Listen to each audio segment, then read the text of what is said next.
impossible. My Jesus is here. పరిశుద్ధ కలిగిన తండ్రి, ఘనమైన దేవా, నీ సన్నిధిలో మేము తల్ల వంచి ప్రార్థన చేస్తున్నాము. ప్రభా, మాకేదైతే ఉన్నతమైనదో, ఏదైతే మీకు మాకు బంధము కలిగి ఉన్నదో అదే మేము పొందుకోవడానికి ఇక్కడికి వచ్చి ఉన్నాం.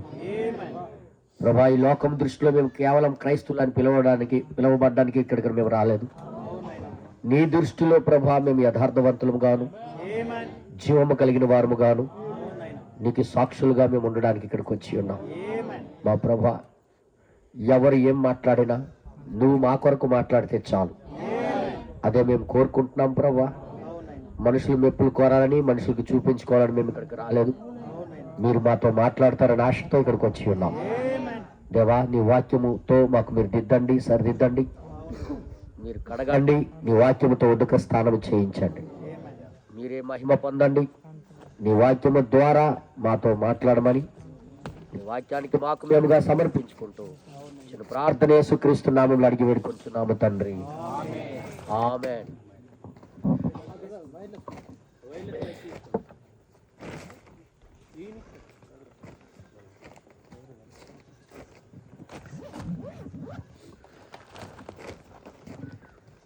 వాక్యానికి గౌరవిస్తూ నిలబడుచుండగానే మన బైబిల్ తెరిచి వాక్యం చదువుకుందాం. యెషయా గ్రంథం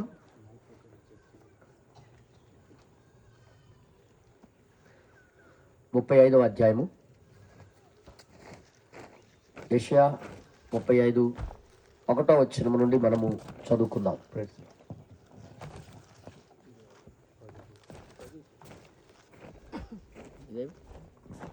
ఇది నీట్గా వస్తుంది.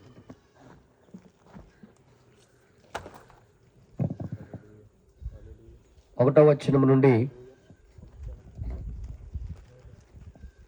ఇది తీసుకోండి మీరు, వాళ్ళ కళ్ళు అయిపోతున్నారు.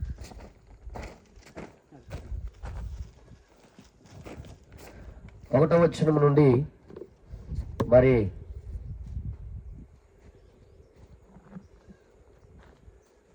10వ వచనం వరకు మనం చదువుకున్నాం. 1వ వచనం నుండి మొదలు 10వ వచనం వరకు.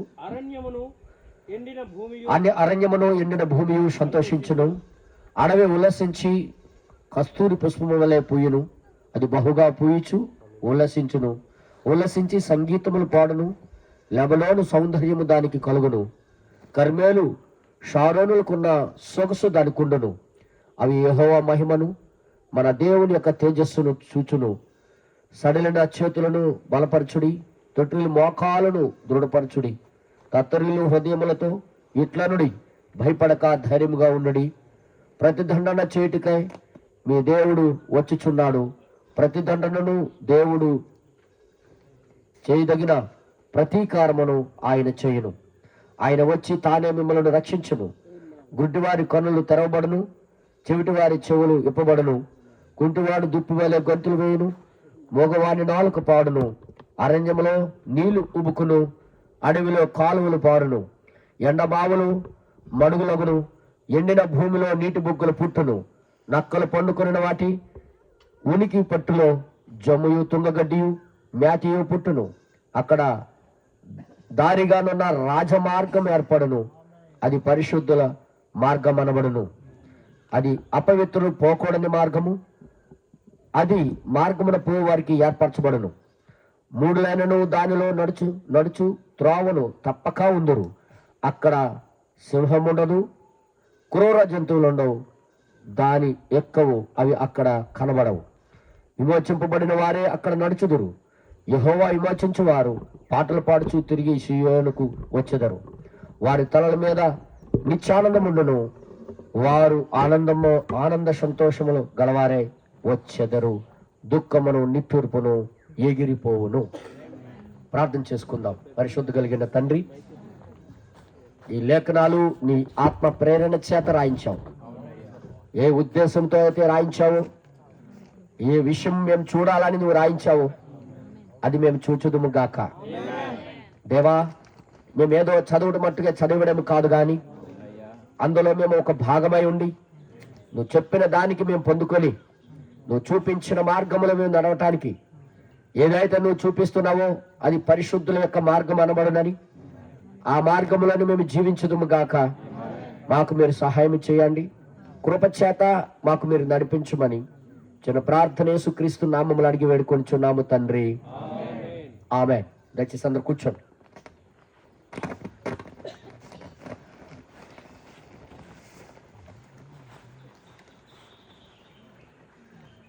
హల్లెలూయా, హల్లెలూయా. చాలా సంతోషం. మన మధ్యలో కొత్త సహోదరుడు పాస్టర్ గారు జాన్ గారు వచ్చి ఉన్నారు. మరి సాలూరు ప్రాంతాల్లో, అడవి ప్రాంతాల్లో ఆయన సేవ చేస్తున్నాడు అటుపక్క. మన మధ్యలో ఉండడం మనకి ఎంతో సంతోషకరం. మేమందరము మా ఉద్దేశం ఒకటే, మనం అందరం వాక్యపు సహవాసంలో ఉండి అవతల ఒడ్డుకి వెళ్ళిపోవాలని మన దృష్టి. అర్థమవుతుంది మీ అందరికీ? ఆ దృష్టితోనే ఎప్పుడు దేవుని సన్నిధికి మనం అందరం రావాలి. అది చాలు. మరి అవతల ఒడ్డుకి వెళ్ళిపోతే చాలు. మనం అదే మన యొక్క గురి అయి ఉండాలి. గాడ్ బ్లెస్ యు సహోదరుడా జాన్. నా సహోదరుడు ఈరోజే కలిసాము. అయితే కొన్ని విషయాలు మేము మాట్లాడుతున్నాం. ఆయన పరిచర్య విషయాలను మనకు తెలియజేస్తున్నాడు. అయితే మా దగ్గరికి రావటము దేవుడి చిత్తమేమో అనిపిస్తుంది నాకైతే. ఎందుకంటే ఇంతవరకు ఎన్నెన్నో తిరిగి ఉంటాడు ఆయన. కానీ సర్వసత్యం అనేది తెలుసుకోవడం అనేది బైబిల్ ప్రకారం ఎంతో ముఖ్యమైన విషయం. అదే మన మధ్యలో పాస్టర్స్ ఉన్నారు. మీ వెనకాల కూర్చున్న వాళ్ళు పాస్టర్లే. బాగా ప్రేయర్ చేసిన ఆయన పాస్టర్ గారే.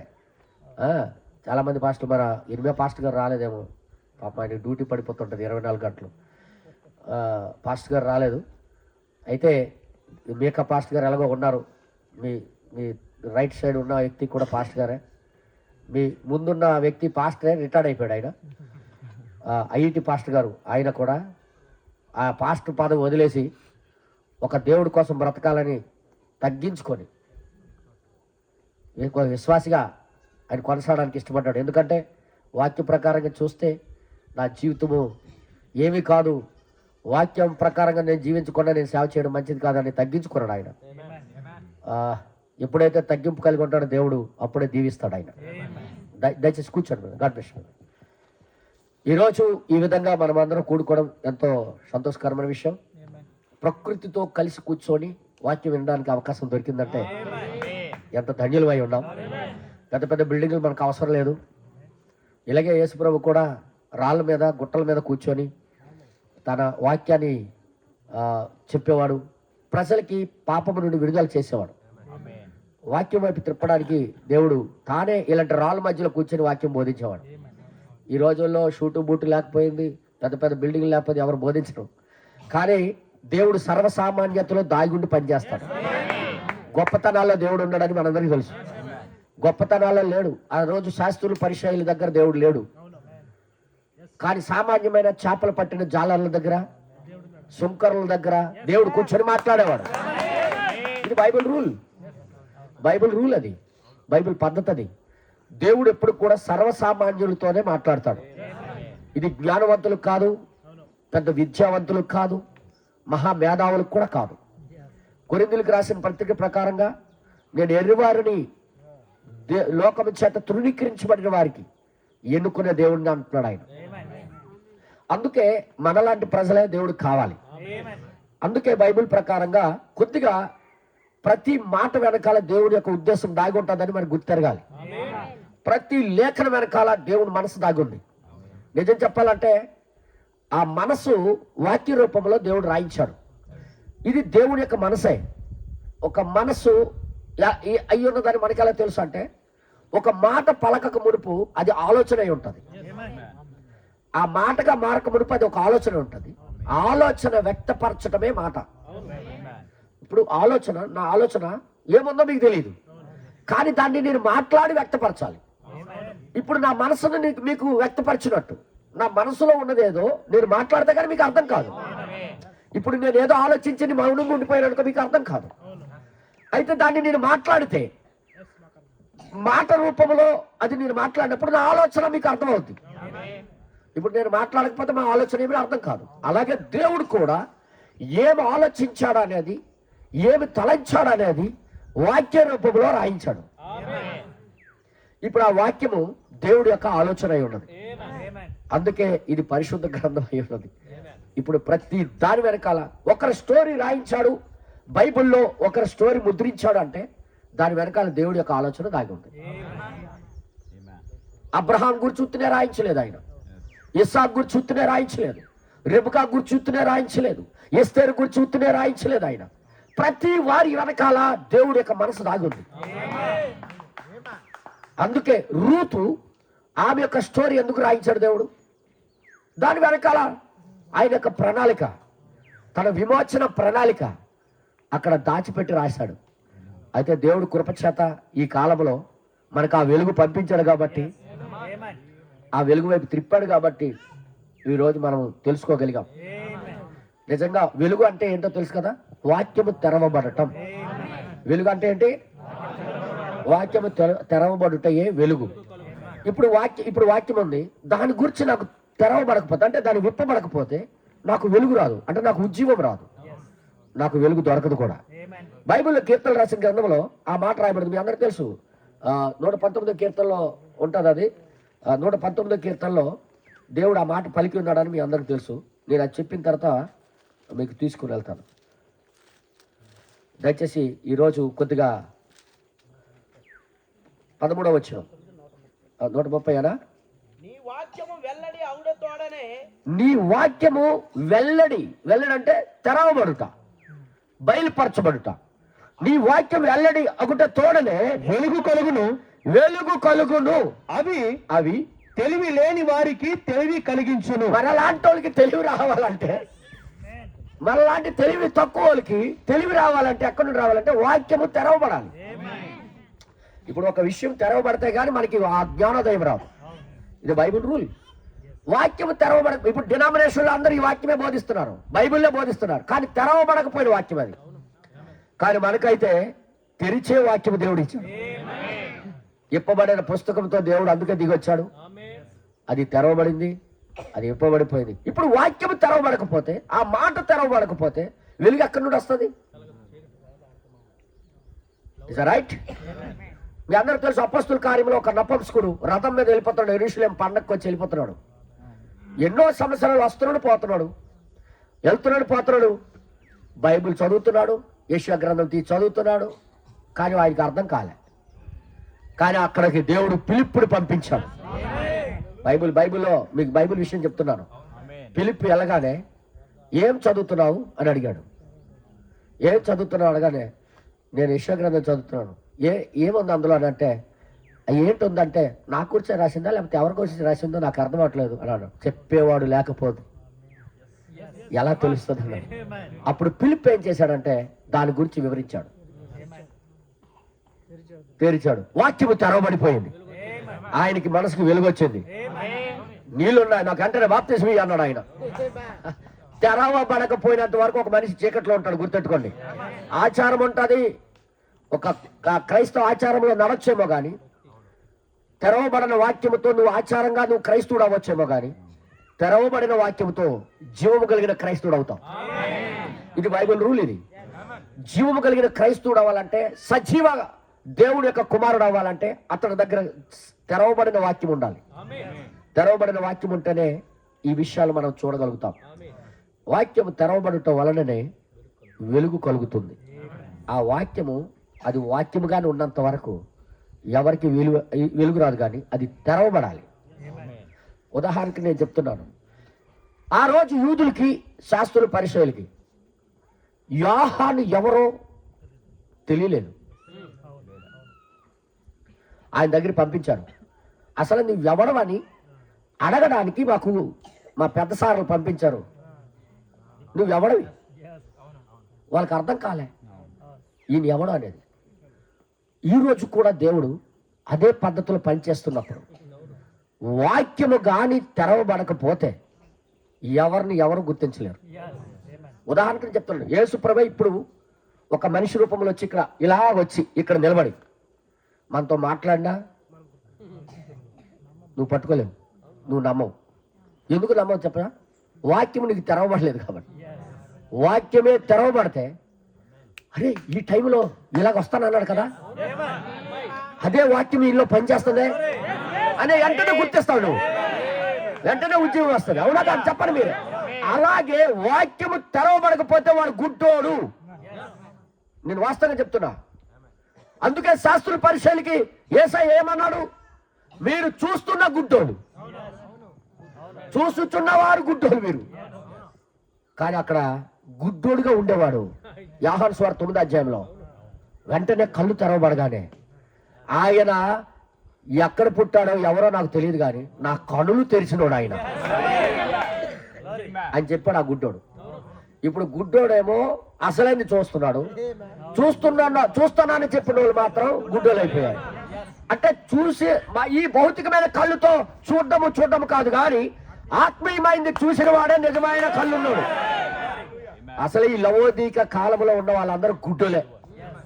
అంటే అందుకే బైబిల్ వారి కోసం చెప్పబడలేదు కానీ దేవుడు కృపచేత ఈరోజు మనకి ఆది కాండము నుండి ప్రకటన వరకు దేవుడు తెరిచి చూపించాడు. కాబట్టి అసలు ఏమై ఉన్నాడో, ఈ కాలంలో దేవుడు ఏమైనా పని చేస్తున్నాడు అనేది పట్టుకోగలిగిన కృప దేవుడు మనకి ఇచ్చాడు.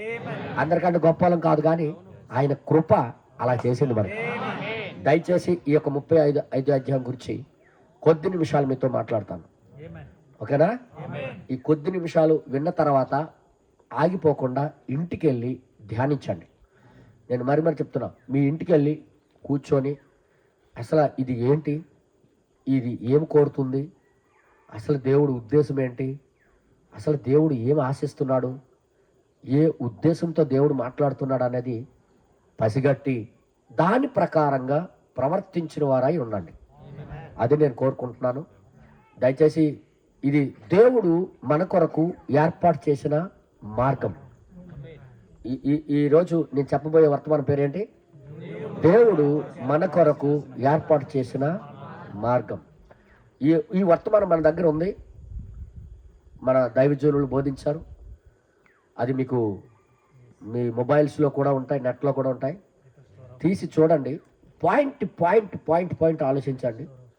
ప్రతి పాయింట్ దగ్గర ఆలోచించండి, కొద్దిగా ప్రతి మాట దగ్గర ఆలోచించి మీ అడుగులు క్రైస్తవులుగా, నిజమైన క్రైస్తవులుగా మార్చుకోండి. నేను మరి చెప్తున్నా. ఇక్కడ 35 అధ్యాయంలో ఒక మాట అంటున్నాడు, యెషయా ద్వారా రాయిస్తున్నాడు ఆయన. ఈ 35 అధ్యాయంలో ఒకసారి మీరు చూస్తే అది ఏ మార్గం అనబడును? రాజమార్గము. దానికి రాజమార్గం అని పేరు పెట్టబడింది, ఓకేనా? తర్వాత అది అక్కడ దారిగానున్న రాజమార్గము ఏర్పడుతుంది. అది పరిశుద్ధ మార్గం అనబడును. దానికి పేరు అనబడుతుంది. ఏ మార్గం అని అనబడుతుంది? పరిశుద్ధ మార్గము అనబడుతుంది అన్నాడు ఆయన. ఓకే. ఇంకా రెండోది ఇంకేంటంటే అక్కడ సింహాలు ఉండవు. అక్కడ ఏమన్నాడు? అక్కడ సింహం ఉండదు, క్రూర జంతువులు దాన్ని ఎక్కవు. క్రూర జంతువులు దానికి ఎక్కవు, అవి అక్కడ కనబడవు. అంటే ఈ మార్గంలో అసలు అవి కనబడవా? అసలు ఏ మార్గం అన్నా ఇది? కొద్దిగా దాని గురించి లోతుగా ఆలోచించండి. అది అసలు కనబడవు. అక్కడ ఉండబట్ట ఈ క్రూర మృగాలు. మనం ఏమనుకుంటాము? నిజంగా సింహం ఉండదు, క్రూర జంతువులు ఉండవు. అంటే మనం భౌతికమైన మనుషులం కాబట్టి మనం భౌతికంగా ఆలోచిస్తాం. అదేంటి ఆయన? అలాంటి మార్గం ఏంటి? అసలు ఆ పరిశుద్ధ మార్గం ఏంటి? ఈరోజు దీని గురించి మీకు చెప్పాలనుకుంటున్నాను నేను. అసలు ఈ మార్గం ఏంటి? దేవుడు ఏ ఉద్దేశంతో దేవుడు ఇది మాట్లాడుతున్నాడు? ఏ ఉద్దేశంతో దేవుడు ఇది రాయించాడు? అసలు మనం ఏం పట్టుకోవాలని దేవుడు ఇది రాసి పెట్టాడు? అసలు మనం దేన్ని పొందుకోవాలని దేవుడు రాయించాడు? ఏది కలిగి ఉండాలని దేవుడు రాశాడు? అది ఎలాంటిది? అది ఏమై ఉన్నది? చూడవలసిన బాధ్యత ప్రతి క్రైస్తవుడిదై ఉన్నది. నేను అంటాను, ఇది కేవలం చదువుకోవడానికే రాయలేదు దేవుడు బైబిల్. దాంట్లో ప్రతి మాటని, ప్రతి ఉద్దేశాన్ని మనం పట్టుకొని నడవాలనే దేవుడు రాయించాడు. ఇది దేవుడు మన కొరకు ఏర్పాటు చేసిన మార్గము. అదే ఏదది? సింహం లేని మార్గం, తోడేళ్ళు లేని మార్గం, క్రూర మృగాలు లేని మార్గం. పరిశుద్ధ మార్గము అనబడుతుంది. అనబడుతుంది, కేవలం దాని పేరు పెట్టబడుతుంది, కానీ అది పరిశుద్ధ మార్గము అనబడుతుంది. అనబడుతుంది అన్నప్పుడు అనబడుతుంది అంతే. అపవిత్రులు పోకూడని మార్గము అంటే ఇందులో ఎట్టి పరిస్థితుల్లో ఒక అపవిత్రుడు ఇందులో ఉండడు. దేవుడు ఏర్పాటు చేసిన మార్గంలో ఒక్కడు ఉండడు, సగము ఉండడు, పావు ఉండడు, అసలు పూర్తిగా ఉండడు. గుర్తెట్టుకోండి, అపవిత్రుడు అసలు ఉండడు అని చెప్పాడు ఆయన. ఇప్పుడు బలంగా అదే మన ప్రవక్త ఈ కాలంలో వచ్చిన దైవజనులు దీని గురించి చాలా చక్కగా వివరించారు. దాని గురించి వివరించిన పద్ధతి ఎలాగ ఉందంటే, దేవుడు మార్గానికి, దేవుడు రాజ్యానికి షార్ట్ కట్లు లేవు. ఫస్ట్ ఆఫ్ ఆల్ మీరు గుర్తెట్టుకోండి, నువ్వు ఏదో నీ భక్తి బట్టి దేవుడి రాజ్యానికి వెళ్ళిపోతానని అనుకోకూడదు. దేవుడు మన కొరకు ఏర్పాటు చేసిన మార్గంలోనే వెళ్ళాలి. కానీ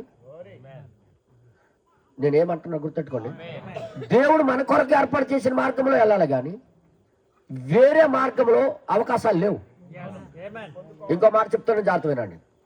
గవర్నమెంట్ మన కొరకు ఏ డబ్బులైతే ప్రింట్ చేసిందో ఆ డబ్బులతోనే నువ్వు ఏదైనా చలామణి అవ్వాలి. కానీ అలాంటిదే నేను జెరాక్స్ తీసుకొని వెళ్తానే పనిచేయదు. నేను మరి చెప్తున్నాను, జెరాక్స్లు పనిచేయవు. నీ దగ్గర కలర్ ప్రింట్ తీసుకెళ్తానంటే పనిచేయదు. ఏదైతే గవర్నమెంట్ ప్రింట్ చేసిందో ఆ డబ్బులతోనే నువ్వు కొనసాగాలి. ఈ భూమి మీద ఏదైనా కొనాలన్నా, అమ్మాలన్నా దానితోనే నీ అవసరతలు తీర్చుకోవాలి. కానీ అలాంటిది పట్టుకొని నువ్వు వెళ్తే నువ్వు ఒక దోషివి, నేరస్తుడివి, దేవుడికి దేశానికి ఒక ఉగ్రవాదితో సమానం. ఈ రోజు కూడా దేవుడు ఏర్పాటు చేసిన మార్గంలో మనం అందరం వెళ్ళాలే, కానీ అలాంటిది కలిగి ఉండడం మంచిది కాదు. నేను ఏం మాట్లాడుతున్నా అర్థం చేసుకోండి మీరే. అంటే మనము దేవుని మార్గము మన కొరకు ఏర్పాటు చేసిన మార్గం ఏదో మనం ఖచ్చితంగా కనుగోవాలి. అందుకే ఇశ్రాయేలుకి 40 సంవత్సరాలు అరణ్యంలో నడిపించాడు. ఎందుకు నడిపించాడు చెప్తాను. దానికి కూడా ఎందుకు నడిపించాడు అనగా, దేవుడు ఎటువైపు నడిపిస్తే అటువైపు వెళ్ళాలనే. నో ప్రెషర్, నో తిరస్కరణ. ఇటువైపు ఎందుకు? షార్ట్ కట్ ఇంకోటి ఉంది, 4 రోజులు వెళ్ళిపోయేది. 4 రోజులు వెళ్ళిపోయే మార్గం ఉంది ఇంకోటి. ఐగుప్తు నుండి కానానికి వెళ్ళే మార్గము 4 రోజులు వెళ్ళిపోయే మార్గం కూడా ఉంది. కానీ దేవుడు అలాగే ఏర్పాటు చేయలేదు. నీ దేవుడు అలాగే తీసుకెళ్ళలేదండి వాళ్ళకి. దేవుడు తీసుకుని వెళ్ళిన మార్గంలోనే ఒక మనిషి ప్రయాణం అవ్వాలని దేవుడు వారికి ఒక ఉదాహరణగా మన ముందు పెట్టాడు ఆయన. ఇంకా షార్ట్ కట్ అయితే మీరు అందరూ ఇలాగ రండి, నేను ఇలాగొస్తానంటే పనిచేయదు. ఇక ఫాలో అవ్వాల్సింది అక్కడ అగ్నిస్తంభం, మేఘస్తంభం వారికి ఇచ్చాడు దేవుడు.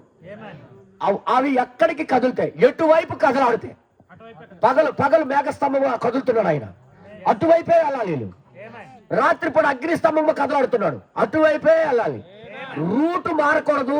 మాకు షార్ట్ కట్ తెలుసు, నాకు దగ్గర గూగుల్ మ్యాప్ ఉంది, GPS ఉంది, ఇలాగైతే షార్ట్ కట్ వెళ్ళిపోవచ్చు అంటే మొన్న మేము తప్పిపోయినది అయిపోతాం. నిజం చెప్తున్నాను నేను. మొన్న మేము ఒరిస్సా నుండి వస్తుంటే కారులో GPS పెట్టుకొని వచ్చాం, అరణ్యంలోకి వెళ్ళిపోయాం లోపలికి. నా రోడ్డు లేదు, ఏమీ లేదు, బయట పట్టడం ఎలాగో తెలియక అలాగైపోతాం. ఈ రోజు కూడా ఒక క్రైస్తవుడు తప్పిపోవడానికి కారణం ఈ దేవుడు ఏర్పాటు చేసిన మార్గాన్ని ఎతకపోవడం, ఈ దేవుడు ఏర్పాటు చేసిన మార్గంలోకి రాకపోవడం, ఈ మార్గం గుండా రాకపోవడమే ఈ రోజు దేవుడిని కనుగొనలేకపోతున్నాడు. వాస్తవంగా నేను చెప్తున్నా, దేవుడు ఈ రోజు కూడా వాళ్ళకి ప్రశ్నార్థకంగానే ఉన్నాడు. మన సొంత మార్గాల ద్వారా దేవుడిని చేరలేం, మన సొంత భక్తి ద్వారా దేవుడి దగ్గరికి వెళ్ళలేం, మన సొంత విధానంతో దేవుడి దగ్గరికి వెళ్ళలేం. దేవుడి దగ్గరికి చేరాలి అంటే ఆయన ఏర్పాటు చేసిన మార్గంలోనే ప్రయాణం అవ్వాలి. ఇది మాత్రం గుర్తెట్టుకోండి, ఆయన ఏర్పాటు చేసిన మార్గంలో ప్రయాణం అవుతానే ఆయన దగ్గరికి మనం చేరుతాం. ఇందులో ఎటువంటి రాజీ లేదు దేవుడి దగ్గర. ఏం సార్ మీకు 90 సంవత్సరాలు సేవ చేశాను, నాకు తీసుకెళ్ళకపోతే ఎలాగా అంటే, నేను ఏర్పాటు చేసిన మార్గంలోకి నువ్వు రాలేదేమి అడుగుతాడు. అప్పుడు ఏమంటాడంటే, నువ్వు ఎవడవో నాకు తెలియదు. లేదు లేదు, మీ అందుకోసం మేము దయ్యాలు అనుకుంటామయ్యా మీ నామంలో మేము ఇది చేసాము అది చేసామంటే మీ అక్రమము చేయవారులారా నా యొద్ద నుండి తొలగిపోండి అంటాడు. కారణం ఎవరికి అంటాడు? ఇది కేవలం యేసుప్రభువుకి నమ్మినోడికే. ఎందుకు అంటాడంటే దేవుడు ఏర్పాటు చేసిన మార్గంలోకి రాకపోతే, ఈరోజు మీకు చూపిస్తాను ఆ దేవుడి యొక్క ఏర్పాటు చేసిన మార్గం ఏంటో మీకు చూపించేసి వదిలేస్తాను. మీకు తర్వాత మీ ఇష్టం, మీరు అందులో నడుస్తారో లేదో, ఆ మార్గంలోకి వస్తారో లేదో అది మీ చేతిలో ఉంటుంది. వస్తారో లేదో అది మీ ఇష్టం, నడుస్తారో లేదో అది మీ ఇష్టం. కానీ ఆ మార్గం ఏదో మీకు చూపించేస్తాను బైబిల్ ద్వారా ఆ మార్గం ఏదో మీకు చూపించేస్తాను. ఒకవేళ నువ్వు నిజంగా దేవుని రాజ్యానికి వెళ్ళాలనుకుంటే, దేవుడి దగ్గరికి చేరాలనుకుంటే, దేవుడితో నువ్వు నడవాలనుకుంటే, దేవుడి దగ్గరికి వెళ్ళాలనుకుంటే, ఆయన చూపించిన ఆ మార్గంలోకి నువ్వు ఖచ్చితంగా రావాల్సిందే. ఖచ్చితంగా అంటే 100కి 100% నువ్వు ఆ త్రోవలోకి రావాల్సిందే. సోదరుడా, నువ్వు మరి చెప్తున్నా. అందుకే దేని మీద మనం పునాదులు కట్టుకోకూడదు, దేని మీద మనం ఆనుకోకూడదు. నేను సేవ చేస్తాను కాబట్టి నేను పరలోకానికి వెళ్ళిపోతాను నేను అనుకోకూడదు. ఒక బోధకుడు నేను బోధ చేస్తాను కాబట్టి నేను వెళ్ళిపోతానని అనుకోకూడదు. దేవుడు ఏర్పాటు చేసిన మార్గంలోకి రావాలి. Is right? నువ్వు సేవకుడు అయినందుకు నువ్వు రక్షించబడ్డావని గుర్తు కాదు. మీకు తెలుసా సాతానుడు కూడా దేవుడు సేవకుడే అని? ఈ మాట అంటే కంగు తింటాడు. సాతానుడు కూడా దేవుడి యొక్క సేవకుడు అని మీకు తెలుసా? ఒక రెండు అలా కాదు అలాంటి డైలాగులు అక్కడ కాదు, బైబిల్ ప్రకారం నేను చూపిస్తాను. సాతానుడు దేవుని యొక్క సేవకుడు ఎలాగయ్యాడో చెప్తాను చూడు. దేవుడు పని చేసేవాడు దేవుడు సేవకుడు, అంతేనా? అయితే దేవుడు పని చేశాడా లేదా సాతానుడు ఒక చిన్న క్లూ ఇస్తాను మీకు, చిన్న క్లూ ఇస్తాను, మీకు అర్థమైపోతుంది. మీరు గొప్ప తెలివైన వాళ్ళు కాబట్టి మీకు అర్థమైపోతుంది. నేను మరి జాగ్రత్త వినండి. దేవుడు నజరేతులో పెరగాలి, పుట్టడం మాత్రం బెత్లెహేంలో పుట్టాలి. ఇది దేవుడు ముందే చెప్పేశాడు మీకా రాసిన గ్రంథంలో 5వ అధ్యాయంలో చెప్పేశాడు కదా లేదా? గుర్తుందా? మీ అందరూ బైబిల్ చదివిన వాళ్ళందరూ గుర్తుంటది. ముందే చెప్పాడు, ఓ అల్పమైన బెత్లెహేమా, నువ్వు ఏమాత్రం చిన్నదానో కాదు, నీలోనే నీకు ఏలే రాజు పుట్టుకొని వస్తాడని దేవుడు ప్రవచించాడు. ఇప్పుడు ఎక్కడ పుట్టాలి? క్రీస్తు బెత్లెహేంలో పుట్టాలి. మనోడేమో యోసేపుకి ప్రదానం చేయబడిన మరియమ్మ యోసేపు ఎక్కడ ఉన్నారంటే యెరూషలేములో మంచి వ్యాపారం నడుస్తుందని యెరూషలేములో ఉన్నారు. Is right? ఇప్పుడు వీళ్ళకి తోవ చూపించడానికి దేవుడికి ఒక సేవకుడు కావాలి. అంటే ఒక మార్గం చూపించడానికి దేవుడికి ఒక సేవకుడు కావాలి. ఆ సేవకుడు ఎవడో కాదు, పెద్ద సేవకుడు ఎవడంటే సాతానుడే. సాతానుడికి ప్రేరేపణ ఇచ్చాడు. ఇప్పుడు ఏమని ఇచ్చాడు? ఇది ప్రజాసంఖ్య రాయించుకోవడానికి వారి ఊర్లకి వెళ్ళాలని ఒత్తిడి తీసుకురండి అనుకొని ఒక చట్టం తీసుకొని వచ్చాడు. లూకాసు వార్త 2వ అధ్యాయంలో ఆజ్ఞ అయింది, మీ ఊర్లో మీ పేర్లు రాయించుకోండి అనుకుని ఆర్డర్ వచ్చింది. ఆ టైంలో మరియమ్మకి నెలలు నిండాయి. ఇప్పుడు దేవుడు ఎక్కడ పుట్టాలి? మెస్సయ్య బెత్లెహేంలో పుట్టాలి. కానీ వీళ్ళు ఎక్కడ ఉన్నారు? ఇప్పుడు ఇక్కడ పుడితే దేవుడి యొక్క ప్రవచనం అబద్ధం అవుద్ది, దేవుడు మాట అబద్ధం అయిపోతుంది. దేవుడు అబద్ధికుడు కాదు, ఆయన మాట నెరవేర్చలేకపోయినంత అసమర్థుడు కాదు, ఆయన మాట నెరవేర్చే సమర్థుడు ఆయన. ఇప్పుడు ఆ సేవకుడు ఎవరు? ఇప్పుడు సాతానుకి ఏమేమి ప్రేరేపణ వచ్చింది? మీ ఊర్లోకి వెళ్ళి పేర్లు రాయించుకోండి అంటే అప్పుడు బెత్లెహేమి వాసుడైన యోసేపుకు వంశావళి. యోసేపు ఆ యొక్క బోయాజు వంశావళి నుండి వచ్చినవాడు కాబట్టి, దావీదు వంశావళి నుండి వచ్చినవాడు కాబట్టి, దావీదు యెషయా నుండి, యెషయా ఓబేదు నుండి, ఓబేదు బోయాజు నుండి జన్మించారా లేదా? మీరు అందరూ తెలుసు లిస్టు. అక్కడికి వెళ్ళాలి కాబట్టి ఇప్పుడు ఎక్కడికి పట్టుకుని వెళ్తున్నాడు? మరియమ్మకి మరలా బెత్లెహేంకి తీసుకుని వెళ్తున్నాడు. ఆ త్రోవ చూపించింది ఎవరు? నాయన. సాతాను ఏమనుకుంటున్నాడు తెలుసా? నేను మనుషులందరికీ ఇబ్బంది పెట్టేస్తున్నాడు అనుకుంటున్నాడు. నువ్వు నా సేవకుడు రా. అందుకే బబులోను రాజు కూడా దేవుని యొక్క సేవకుడే. నా సేవకుడు ఆయన నెబుకద్నెజరుకి నేను ఆర్డర్ ఇస్తున్నాను అంటున్నాడు. అంటే మనం ఏమనుకుంటామంటే సేవ చేసినంత మాత్రాన దేవుడు మనుషులని కాదు. నేను ఎందుకు క్లారిటీగా చెప్తున్నానంటే సాతానుడు కూడా దేవుడి సేవ చేస్తాడు. సిలువ ఎక్కించింది ఎవరు? మాట్లాడరేటిల్లు. మరి సిలువ ఎక్కకపోతే మనకి ఎలాగ రక్షణ వస్తుంది? ఆ రక్షణ ఎవరి చేతిలో ప్యాకింగ్ చేసి పంపించాడు దేవుడు? అయితే వాడి చేతిలోనే. ఆయన కొట్టిన దెబ్బల చేత మనకు స్వస్థత లభించింది. అది కొట్టేవాడు ఎవడు? స్వస్థత పంపించింది ఎవరి చేత? అయితే ఒక విధంగా చెప్పాలంటే సాతానుడు దేవుడు సేవకుడు. ఓకే, మనం ఏమనుకుంటాడు? బైబిల్ పట్టుకున్నాడు దేవుడు సేవకుడు గల అనుకుంటారు. మనకన్నా బైబిల్ సాతానుడు బాగా తెలుసు. ఎంతగా అంటే యేసు ప్రభుకే బోధించినంత స్థితి ఉంది వాడి దగ్గర. మీకు నేను ఎలా చెప్పను? మీకు అర్థమైపోవాలి ఇప్పటికే. యేసు ప్రభుకి ఉపవాస దినాలు 40 రోజులు అయిన తర్వాత డైరెక్ట్గా వచ్చి ఆయనకి ఇలాగ రాయబడింది కదా, అలాగ రాయబడి అంటే బైబిల్ మనకే తెలుసు అనుకుంటారేట.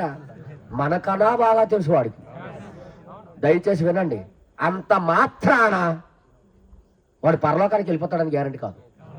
నేను ఎందుకు మాట్లాడుతున్నానంటే దేవుడు ఏర్పాటు చేసిన మార్గంలోకి వచ్చినంత వరకు వాడు బోధకుడు అవ్వచ్చు, స్వార్థకుడు అవ్వచ్చు, విశ్వాసం అవ్వచ్చు, సంఘ పెద్ద అవ్వచ్చు, ఎన్నో సంవత్సరాలు క్రైస్తవుడై ఉండొచ్చేమో కానీ దేవుడు ఏర్పాటు చేసిన మార్గంలో వచ్చినంత వరకు దేవుడికి అతడికి ఎటువంటి సంబంధం ఉండదు. నేను ముఖాముఖిగా నేను చెప్తున్నాను.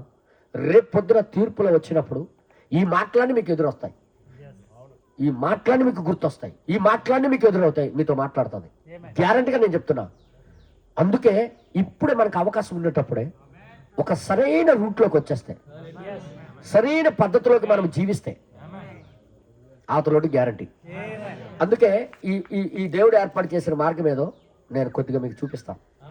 దేవుడు నామానికి మహిమ కలుగుగాక. దేవుడు మన కొరకు ఏర్పాటు చేసిన మార్గం ఏంటో చెప్పాలా? చూడాలా లేదా? మన కొరకు అది దానికి ఏమని పేరట? పరిశుద్ధ మార్గము అనబడును. Is right? అది అనబడుతుంది పరిశుద్ధ మార్గం అని. అది రాజమార్గం అనబడును. రాజమార్గం, రాజమార్గం అది. ఆ మార్గం ఏదో మనకు తెలియకపోతే ఎట్టానా? ఇంకో విషయం ఏంటి తెలుసా? అక్కడ సింహం ఉండదట. అంటే దాని బట్టి సింహం ఉండదా? ఇవన్నీ కూడా మీకు వాక్యము ద్వారా చూపిస్తాను. హల్లెలూయా. అందుకే ప్రవక్త అన్నాడంటే షార్ట్ కట్లు లేవు. దేవుని రాజ్యానికి వెళ్ళడానికి షార్ట్ కట్లు లేవు. షార్ట్ కట్లు అంటే ఏటో కొన్ని విషయాలు చెప్తాను. షార్ట్ కట్లు అంటే మనం ఏమనుకుంటామంటే ఇది చేస్తే దేవుడు నాకు అంగీకరించి నేను వెళ్ళిపోవచ్చు అంటే నీ ఊహ. ఇది నేను చేస్తే నేను దేవుని రాజ్యానికి వెళ్ళిపోవచ్చు. ఇలాగ చేస్తే దేవుడు నాకు అంగీకరించవచ్చు. ఇలాగ చేస్తే నేను అలా దేవుని రాజ్యానికి వెళ్ళిపోవచ్చు అని నువ్వు ఊహించుకుంటా చూడు. అవన్నీ షార్ట్ కట్లు అనమాట. అది నీ మార్గం. నువ్వు ఊహించుకుంటున్నావు, నువ్వు అనుకుంటున్నావు, కానీ దేవుడు ఏర్పాటు చేసిన మార్గం అది కాదు. ఒక మనిషి ఎప్పుడైనా దేవుడు ఏర్పాటు చేసిన మార్గంలోకే రావాలి. ఇంకొక సాకులు లేవు. నేను మరి చెప్తున్నా, ఇంకొక మార్గం లేదండి. దేవుడు మన కొరకు ఏర్పాటు చేసిన మార్గం ఏదో అక్కడికే రావాలా. అక్కడికి వస్తేనే అవుద్ది. అందులో నడుస్తేనే అవుద్ది. అదే ఈ కాలానికి మనకి పంపించబడింది. దేవుడు నామానికి మహిమ కలుగును గాక. దయచేసి మీరు అందరూ చూడాలని నేను కోరుతున్నాను. ప్రతి ఒక్కరు కూడా ఇది 52లో బోధించబడింది. ఈ పాఠం కోసం 52లో బోధించబడింది. 9వ నెల 1వ తారీఖు అనుకుంటా. ఈ యొక్క వర్తమానంలో ఇలాగ చెప్పబడింది. మీరు 7వ పారాగ్రాఫ్లో మీరు చూసినట్లయితే ఈ మాటల కోసం ఏమి చెప్పబడిందో చూడండి. చివరి భాగం చదవండి. 7లో చివరి భాగం. దేవుని యొక్క రాజ్యానికి దగ్గర అదే నాకు నచ్చదు అనమాట. క్లియర్ చూసుకోండి కొద్దిగా. ఓకే. దేవుని యొక్క రాజ్యానికి దగ్గర దారులు లేవు. అచ్చా. ఇంకా మీకు తెలుసా దగ్గర దారులు చేయుటకు మనమే ప్రయత్నం చేస్తాము.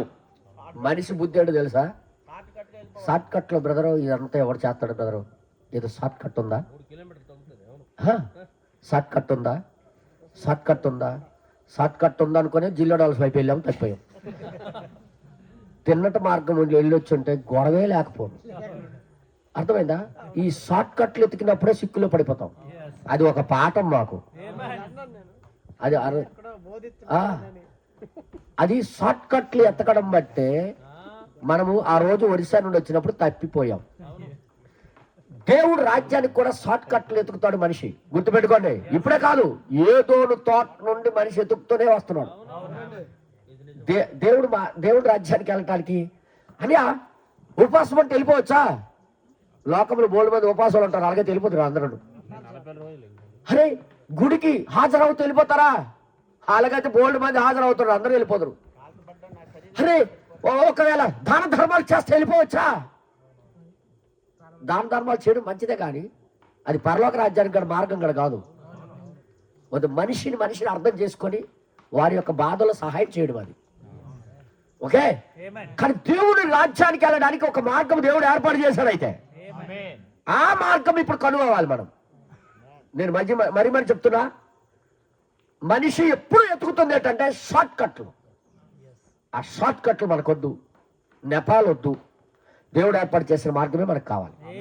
చూడండి ఇక్కడ ఏమంటాడు ఆయన, మనము ఇక్కడ ఒక చెరువులోనో లేదా బురదగుంటలోనో చేరిపోతాం. ఎందుకంటే మన ప్రయత్నం అది. మనం తుప్పల్లోకి వెళ్ళిపోయాం ఆ రోజు. నేను జాగ్రత్త వినండి. సొంత మార్గం ఎత్తుకుతే ఖచ్చితంగా మార్గం తప్పిపోతాం మనం. మనకి సొంత నీ తలంపుల ద్వారా వచ్చే మార్గం అవసరం లేదు, నా తలంపులు వచ్చిన ఆ మార్గం అవసరం లేదు. దేవుడు మన కొరకు ఏర్పాటు చేసిన మార్గమే మనకు కావాలి. అందుచేత ఘనమైన పురాతనమైన దేవుని రాజమార్గాన్ని, ఘనమైన పురాతనమైన దేవుని యొక్క రాజమార్గాన్ని మనమందరము దిగినప్పుడు, ఆ మార్గంలోకి మనం దిగినప్పుడు అదే మనము చేయవలసి ఉన్నది. హల్లెలూయా. అంటే ఘనమైనది పురాతన మార్గం ఏదన్నా ఏది? ఇప్పుడు అదే కావాలి కదా. ఇప్పుడు అదే దేవుడి యొక్క మార్గం కదా. మనలందరూ ఆ ఘనమైన పురాతన మార్గంలో వెళ్తూ ఆయనకి చేరుకున్నారు. ఇప్పుడు ఈ రోజు కూడా మనం అదే మార్గంలో వెళ్ళాలి. మనకొక రూట్, వాళ్ళకొక రూట్ ఉన్నది కదా. దేవుడి నామానికి భయం కలుగుగాక. మీ ఊరికి 100 రూట్లు ఉండొచ్చేమో, కానీ దేవుడి రాజ్యానికి మాత్రం ఆయన వేసిన రోడ్డే ఉంది ఒకటే. దేవుడి నామానికి మహిమ కలుగుగాక. మన ఊరికి 4-5 రోడ్లు ఉండొచ్చు, కానీ దేవుడు దగ్గరికి వెళ్ళడానికి మాత్రం ఆయన ఏర్పాటు చేసిందే రైట్. నేనేం మాట్లాడుతున్నా అర్థమైందా? అందుకే ఆయన ఏర్పాటు చేసిన మార్గానికి మనం ఎట్టి పరిస్థితులు వదలకూడదు. అది దొరికినంత వరకు ఎతకాలి. నేను మరి చెప్తున్నా, దేవుడు ఏర్పాటు చేసిన మార్గం ఏదో అదే రాజమార్గము అనబడను. అది పాపులు పోకూడని మార్గం, అపవిత్రులు పోకూడని మార్గం. అది ఆ మార్గం ఏంటి అనేది ఈరోజు తెలుసు. ఇంకా అక్కడ కొన్ని సూచనలు చెప్పాడన్న దేవుడు ఒక మార్గమును, ఒక దారిని ఏర్పాటు చేశాడు. ఖచ్చితంగా చేశాడన్న. ఆయన దగ్గరికి చేరుకోవడానికి మానవుడు తప్పు చేసినప్పుడు ఏదో తోటను పంపివేసిన తర్వాత దేవుడు తన మనసులో అనుకున్నాడు, మానవుడు ఇలాగ అయితే జీవితంలో నా దగ్గర రాలేడు, కాబట్టి ఆయన కోసం నేను ఒక మార్గం ఏర్పాటు చేస్తాను. ఒక మార్గం ఏర్పాటు చేశాడు ఆయన. చేయక మానలేదు బ్రదర్. ఖచ్చితంగా మన కొరకు దేవుడు ఏర్పాటు చేశాడు ఒక మార్గం. నేను అంటున్నా, ఈ మార్గంలో వచ్చావు అని ఎలా నీకు తెలుస్తుంది? నేను నిజం చెప్తున్నా, చాలా మంది ఇక్కడ కూర్చుని వాళ్ళందరికీ ఒక్కొక్కరికి నేను అడిగితే, నువ్వు దేవుని మార్గంలో ఉన్నావా, నువ్వు ఉన్నావా అంటే ఏమంటారు తెలుసా? ఎగ్జాక్ట్లీ అన్నయ్య, నేను ఉన్నానన్నయ్య, ఉన్నాను కాబట్టి ఈరోజు వాక్యం వినడానికి వచ్చాను అన్నయ్య అంటావు. నేను అంటాను, మనతో సహా దయ్యాలు కూడా ఉన్నాయని తెలుసా మీకు? ఇక్కడ నేను అనేది నువ్వు వచ్చావని కాదు, ఇక్కడ కొన్ని సూచనలు రాశాడు. ఆ మార్గంలో నువ్వు ఉన్నావా లేదా అని చెప్పడానికి. ఆ మార్గంలో ఏమేమి అవుతుందట? 1వ వచనం చదువుతాం. 1వ వచనం యెషయా గ్రంథం 35వ అధ్యాయం 1వ వచనం కొద్ది చదివితే, అరణ్యమును ఎండిన భూమియు, ఏంటి? అరణ్యమును ఎండిన భూమి సంతోషించును. ఏదో అంటున్నాడు అన్న ఇక్కడ. ఏంటి? ఆ మార్గంలో వచ్చినోడు కట, ఆ మార్గంలో ఉన్నోడు అరణ్యముగా ఉన్న తన జీవితం, ఎడారిగా ఉన్న తన జీవితం గొప్ప సంతోషంగా ఉంటుందట. అంటే ఏదో అయ్యింది ఈయనకి. అదే కదా అక్కడ రాబడింది. ఆ రాజమార్గంలో వచ్చాను అని నువ్వు తెలుసుకోవడానికి నీ లోపల ఈ లోకం ఇవ్వకపోయిన ఒక సంతోషం నీ జీవితానికి తాకుతుంది. ఆనందం అనేది తాకుతుంది. ఎప్పుడు ఆనందం వస్తుంది చెప్పనా? ఒక మనిషి పరిశుద్ధాత్మ బాప్తిసము జరిగినప్పుడు. నేనేం మాట్లాడుతున్నా అర్థం చేసుకోండి. ఒక మనిషి పరిశుద్ధాత్మ బాప్తిసం లేకుండా దేవుని రాజ్యం చూడడం జరగని పని. ఆ మార్గమే ఈ దినాలకి మనకి దేవుడు ఇచ్చాడు. ఎంతమందికి అర్థమైంది మరి? దయచేసి వినండి. పరిశుద్ధాత్మ బాప్తిసము లేకుండా దేవుడి రాజ్యానికి వెళ్ళడానికి ప్రయత్నం చేసిన వాళ్ళకి ఈరోజు నేను హెచ్చరిస్తున్నాను, నువ్వు ఖచ్చితంగా పరిశుద్ధాత్మ బాప్తిసం తీసుకోవాలి. పరిశుద్ధాత్మ బాప్తిసం అనేది నీటిలో ముంచినంత మాత్రం రాదు. అది నో నో నో. ఇక్కడే క్రైస్తవులందరూ తప్పిపోతున్నారు. బాప్తిసం తీసుకుంటే రక్షించబడ్డాడు అని అనుకుంటారే కానీ కానే కాదు. నేను ఛాలెంజ్ చేసి బైబిల్ ద్వారా నిరూపిస్తాను. బాప్తిసము నువ్వు దేవుని యొక్క మార్గంలోకి వచ్చేసావని కాదు. బాప్తిసం కేవలం ఒక సాక్ష్యం. మీ అందరికి తెలుసా, ఇశ్రాయేలు అందరూ కూడా 20 లక్షల మంది కూడా బాప్తిసం తీసుకున్నారా లేదా? ఏమి అరణ్యంలో నశించిపోయారు వీళ్ళు? వాళ్ళు అగ్ని స్తంభానికి వెనకాల వెళ్తున్నారు కానీ వాళ్ళ మనసులు మాత్రం దేవుడు ఏర్పాటు చేసిన మార్గంలో లేదు. వాళ్ళ హృదయాలు దేవుడు ఏర్పాటు చేసిన మార్గంలో లేదు. నువ్వు బాప్తిసం తీసుకొని సంఘంలో చేరేవే కానీ ఆయన సంఘంలో చేరాలంటే పరిశుద్ధాత్మ బాప్తిసం కావాలి. ఆయన శరీరంలో మనం జాయినింగ్ కావాలంటే కొరింథీ రాసిన పత్రిక 12వ అధ్యాయం ప్రకారంగా ఆత్మ బాప్తిసం నీకు జరగాలి. ఆత్మ బాప్తిసం జరిగినంత వరకు నువ్వు ఆయన యొక్క సంఘంలో సభ్యుడు కాదు. ఈ లోకపరమైన సంఘంలో నువ్వు ఒక సభ్యుడు కావచ్చు, కానీ దైవ సంఘంలో దేవుని యొక్క శరీరంలో భాగం అవ్వాలంటే నీకు ఆత్మ బాప్తిసం ఖచ్చితంగా జరగాలి. నిజం చెప్తున్నా, ఈ పరిశుద్ధాత్మ బాప్తిసం గురించి బోధించిన బోధకులు లేరు ఈ రోజుల్లో. ఎంతగా ఒకటే గురి ఏంటంటే, నువ్వు హిందువుడివి, యేసు ప్రభుకి నమ్ముకో. నువ్వు ముస్లిం వాడివి, యేసు ప్రభు దేవుడు కాబట్టి నమ్ముకో అంటాడు. అది నిజమే, యేసు ప్రభు దేవుడే. కానీ నమ్మినంత మాత్రాన పరలోకానికి వెళ్ళిపోతే మరి దయ్యాలు కూడా నమ్ముతున్నాయి కదా యేసు ప్రభు దేవుడని.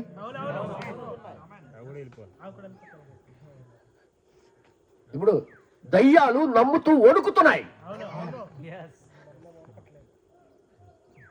అది నమ్మితే పరలోకమే దొరికిపోతే మరి దయ్యాలు కూడా నమ్ముతున్నాయి కదా. అంటే అది కాదు దేవుడి యొక్క మార్గం. నమ్మటం ఒక్కటే కాదు, దేవుడు చెప్పినట్టుగా ఆయన ఆత్మ బాప్తిసం జరిగి తీరాలి. ఒక ప్రతి క్రైస్తవుడికి దేవుడి దగ్గరికి చేరాలంటే అది ఒక్కటే మార్గం ఏర్పాటు చేశాడన్న, మరొక మార్గము లేనే లేదు. ఆ మార్గంలోకి రావాలంటే ముందు నీ మార్గం చచ్చిపోవాలి. ఎంతమందికి అర్థమైంది బ్రదర్? ఈ వర్తమానంలో ఆయన ఏం చెప్తున్నాడో మీకు చూపిస్తాను. ఈ మెసేజ్ లో ఆయన ఏం చెప్తున్నాడో మీకు చూపిస్తాను. 9వ పేర అనుకుంటా, ఒకసారి ఏంటి ఇది ఆరిపోతుంది వస్తున్నాను. ఓకే చూడండి బ్రదర్. ఆ తరువాత దేవుడు నేరుగా అరణ్యంలోనికి మార యొద్దకి, అవునండి, చేదు నీటి ఊట యొద్దకు ఆయన వెళ్ళిపోయాడు. ఓకే, చేదు నీళ్ల యొద్దకు, చేదు నీళ్ల గుండా దేవుడు వారికి నడిపించాడు. ఇప్పుడు ఇశ్రాయేలుకి నడిపిస్తున్నప్పుడు సముద్రం దగ్గరికి నడిపించాడు, తర్వాత చేదు నీళ్ళ దగ్గరికి నడిపించాడు. ఆయన మార్గం ఎలాగుంటుందంటే నీకు సుఖభోగాల వైపు నడిపించదు. చాలా మంది దేవుడికి నమ్ముకుంటే చక్కగా బ్రతకొచ్చు, హ్యాపీగా బ్రతకొచ్చు అనుకుంటారు. No no no. పరిశుద్ధాత్మ బాప్తిసం నీకు జరిగించిన తర్వాత నీకు ఎటువైపు తీసుకెళ్తాడంటే చేదు, ఆటంకాలు, ఇబ్బందులు, ఇరుకుల్లోకి తీసుకుని వెళ్తాడు. నేను ఏది మాట్లాడుతున్నా అర్థమైంది? అంటే ఎర్ర సముద్రం అడ్డంగా ఉంది, అక్కడ తీసుకెళ్ళాడు. అక్కడ తీసుకెళ్ళి నిలబెట్టాడు. ఇప్పుడు ఏం ఆలోచిస్తాడని చూశాడన్న. వీళ్ళ మనసులో నిజంగా బాప్తిసం తీసుకునేదా లేదని తెలియచుకోవడానికి బోల్డ్ మంది సొనిగారు, అది దొరికిపోయారు. నిజంగా మనకి కూడా అలాంటి పరీక్ష పెడతాడు, నువ్వేమనుకుంటావా అనేది. తర్వాత చేదు నీళ్ళ దగ్గరికి తీసుకెళ్ళాడు, అలాగా దేవుడు మార్గం నడిపించుకుంటూ వెళ్ళాడు తన సంఘాన్ని. ఈరోజు నిన్ను ఎక్కడికి నడిపిస్తాడు? సేమ్ వే, అలాగే నడిపిస్తాడు. తర్వాత ఇక్కడ కిందకి రాయబడింది 10వ వచనంలో చివరి భాగంలో చదివితే అక్కడ ఏమంటున్నాడంటే, స్నేహితులారా స్నేహితులారా, నేను మీతో చెబుతున్నాను, అనేకమైన మనుషులు ఈ ఉదయం ఇక్కడ ఉన్నారు, రహదారి అంతానికి వచ్చుచున్నవారు, చివరికి వస్తున్న రహదారి అంతానికి వస్తున్నాను. నీవు దేనిపై ఆనుకున్నావో పని చేయని ఆ చిన్న పైన భక్తి, నీ పని చేయకపోయిన పైన భక్తి నువ్వు తెలుసుకుంటావు. గ్యారంటీగా తిరిగి జన్మించుటే నిజంగా పని చేస్తుంది. దేవుడి దగ్గర ఏం పని చేస్తుందన్నా? నువ్వు తిరిగి జన్మించడమే దేవుడు చూడాలనుకుంటాడు. మనం ఖచ్చితంగా తిరిగి జన్మించాలని చూస్తున్నాడు ఆయన. అదే మన కొరకు ఏర్పాటు చేసిన మార్గం.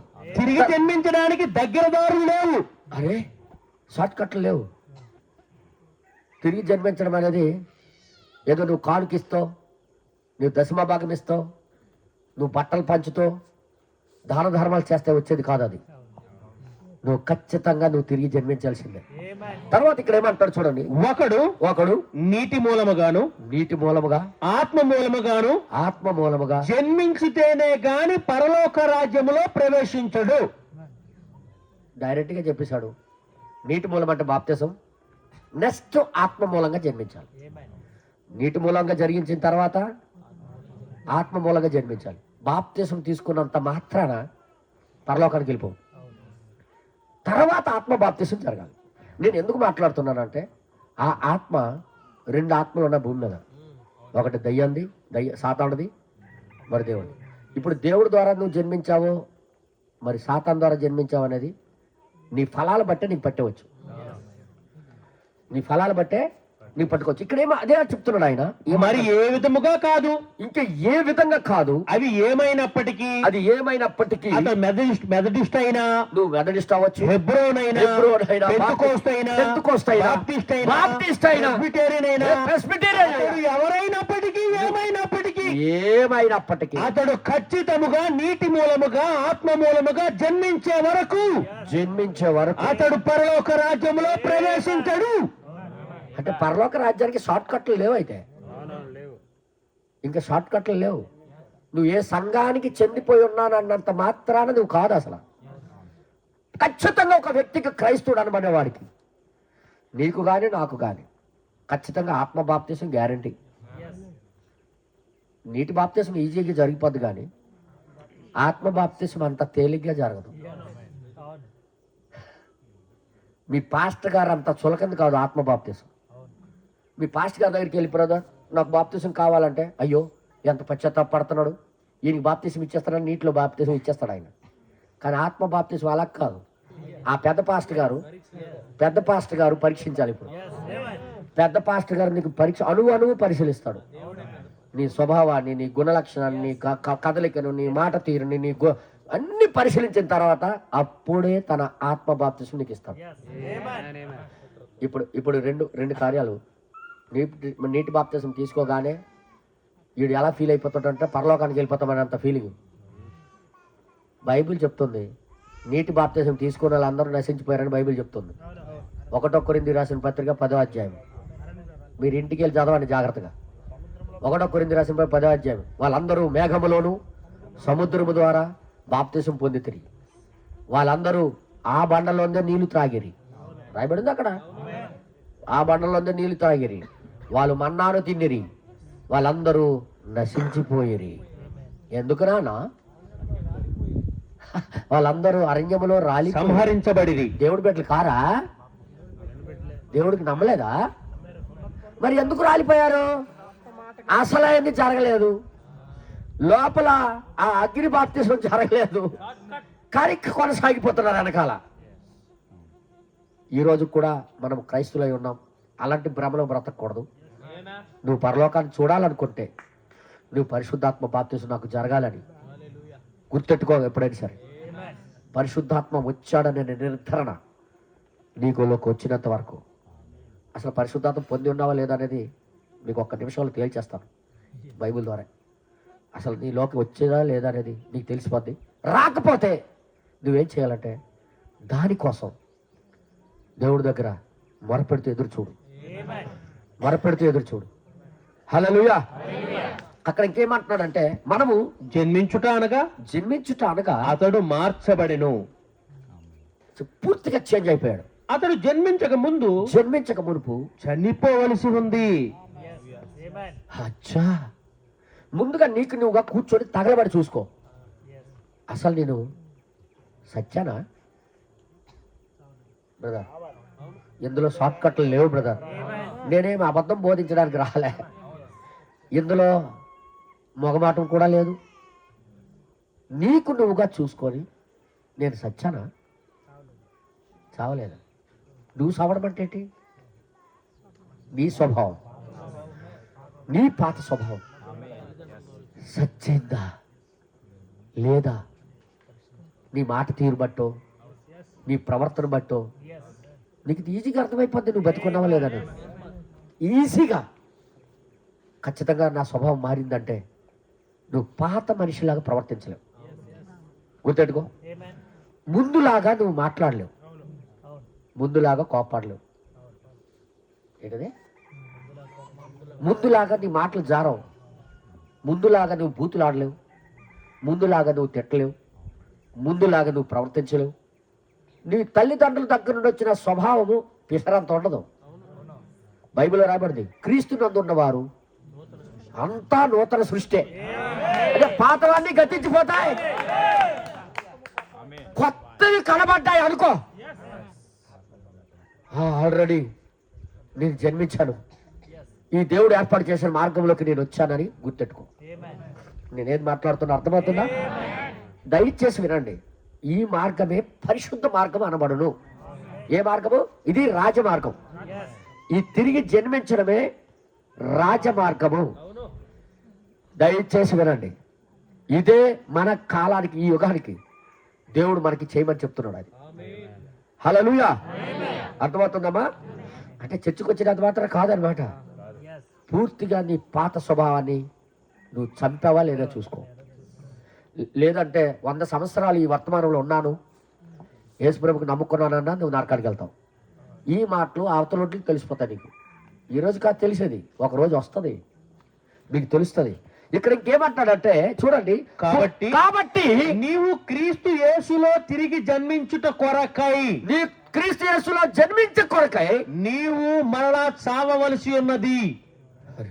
అదే నిజము, అదే నిజం. అంటే సవ్వకుండా క్రీస్తుని వెంబడిస్తే క్రీస్తు మెచ్చుకోడు. సవ్వకుండా క్రీస్తుని వెంబడి నడుస్తూ ఉంటే ఆయన వెనకాల దేవుడు పెట్టమని దేవుడు అంగీకరించడు. పరలోకానికి వెళ్ళం. పరలోకం కావాలంటే మనము చావలసిందే. ఇందులో ఎవరు తప్పించుకోలేరు. నువ్వు చావలసిందే. నువ్వు చచ్చిపోయావా లేదా అని ఎలా తెలుస్తుంది? ఈరోజు మీకు చూపిస్తాను అది కూడా. హల్లెలూయా. చూపిస్తాను. ఇవన్నీ కూడా మన ముందే పెట్టేశాడు దేవుడు. ఇవన్నీ కూడా మన ముందే పెట్టేశాడు. ఈ క్రైస్తవుడు అంటే చప్పట్లు కొట్టి 2 పాటలు పాడితే క్రైస్తవుడు కాదు. బైబిల్ చదివిసినంత మాత్రమే క్రైస్తవుడు కాదు. ఇది జరగాలి మనిషిలో. ఇది జరగకుండా ఒక మనిషి క్రైస్తవుడు కానే కాదు. ఒక క్రైస్తవుడు అయ్యాడంటే క్రీస్తుని కలిగి ఉంటాడు. క్రీస్తు అంత వేగంగా మనిషిలోకి రాడు. ఒక పాపి లోపలికి ఆయన నివసించడానికి రాడు. ఆ పాపి మార్పు చెందితే వస్తాడు ఆయన. దేవుడు నామానికి మహిమ కలుగును గాక. చాలా మంది డైలాగ్ కొట్టేస్తాడు, ఎవరి కోసం వచ్చాడండి? పాపుల కోసం. అంటే పాపులతో జీవించడానికి ఆయన వచ్చాడు, పాపుల్ని పవిత్రులుగా చేయడానికి వచ్చాడు ఆయన. అది దేవుడి యొక్క ఉద్దేశం. ముందుగా ఒక మనిషి తిరిగి జన్మించడమే దేవుడు కాలానికి ఏర్పాటు చేసిన దేవుడు మార్గం. అక్కడ సింహం ఉండదు అంటే నీ స్వభావం అక్కడ కోపిష్టితనంతో కూడిన ఆ సింహం బుద్ధి అక్కడ ఉండదు. నేనేదో మాట్లాడు. అసలు నీ పాత జంతు స్వభావము పరిశుద్ధాత్మతో జన్మిస్తే అక్కడ ఉండదు. క్రూర ముఖం అక్కడ ఉండదు. ఉన్నది అంటే నువ్వు తిరిగి జన్మించలేదు. బ్రదరు అప్పుడులాగా నాకు కోపం వచ్చేస్తుంది బ్రదర్, అప్పుడులాగా నాకు చిరాకు వచ్చేస్తుంది బ్రదర్, ఎన్ని వర్తమానాలు నాకు కోపం తట్టుకోలేకపోతాడు బ్రదర్ అంటే ఇంకా జంతువు అక్కడే ఉంది మేషారు. ఆ సింహం అక్కడే ఉంది, ఆ తోడేలు అక్కడే ఉంది. బైబిల్ చెప్తుంది ఆ మార్గంలో సింహం లేదు, ఆ మార్గంలో క్రూర జంతువులు లేవు. ఉండి కూడా నేను దేవుళ్ళలో ఉన్నాను అనుకోవడం కరెక్ట్ కాదు. నేను మరి చెప్పేస్తున్నాను ఆ మార్గంలో అది లేనే లేదంటే ఉంది అని నువ్వు ఎలా చెప్తావు? అంటే నువ్వే అందులో లేవు. కొద్దిగా గుచ్చుకుంటుందంటే నన్ను క్షమించండి, ఇది వాస్తవం అన్న. అక్కడ లేదు అని బైబిల్ చెప్తున్నప్పుడు అక్కడ లేదు, అది అక్కడ ఉండదు కూడా. ఉండదు అన్నప్పుడు దేవుడు ఉండదు. నీ జీవితంలో ఉంది అంటే నువ్వు అందులో లేవు. రెండు తేడాలు. అది నీ దగ్గర కనబడుతుంది అనుకో, ఆ క్రూరత్వం అనేది నీ దగ్గర కనబడుతుందంటే నువ్వు ఆ మార్గంలో లేవు, అందుకే అది అక్కడ ఉంది. కానీ ఆ మార్గంలోకి వచ్చిన తర్వాత అవి ఉండవు. ఇప్పుడేమో సైలెంట్ అయిపోతున్నారు. ఎందుకు సైలెంట్ అయిపోతున్నారు? ఆమె చెప్పట్లేదేమి. ఆ రాజమార్గంలో సింహం లేదు, క్రూర మృగాలు లేవు. అయితే మన దగ్గర ఉంది అంటే మనమే అందులో లేవు. రైట్ అమ్మ, అర్థమవుతుందా? ఇప్పుడు కూడా మీ పక్కింటోళ్ళ మీద నీకు ద్వేషము కోపం ఉందంటే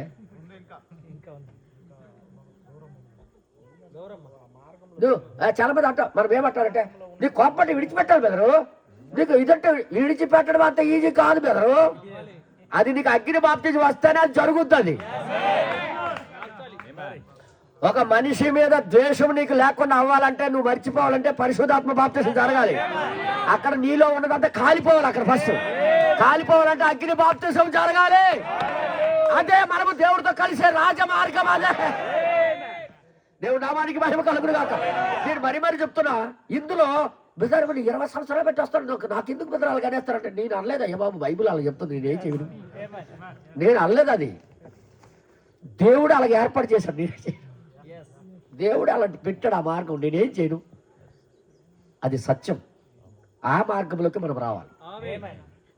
అయితే రావాలంటే ఏం చేయాలని అంటే ఇంకొక మార్గం లేదు ఆయన, నువ్వు పరిశుద్ధాత్మ బాప్తిసం తీసుకోవాలి.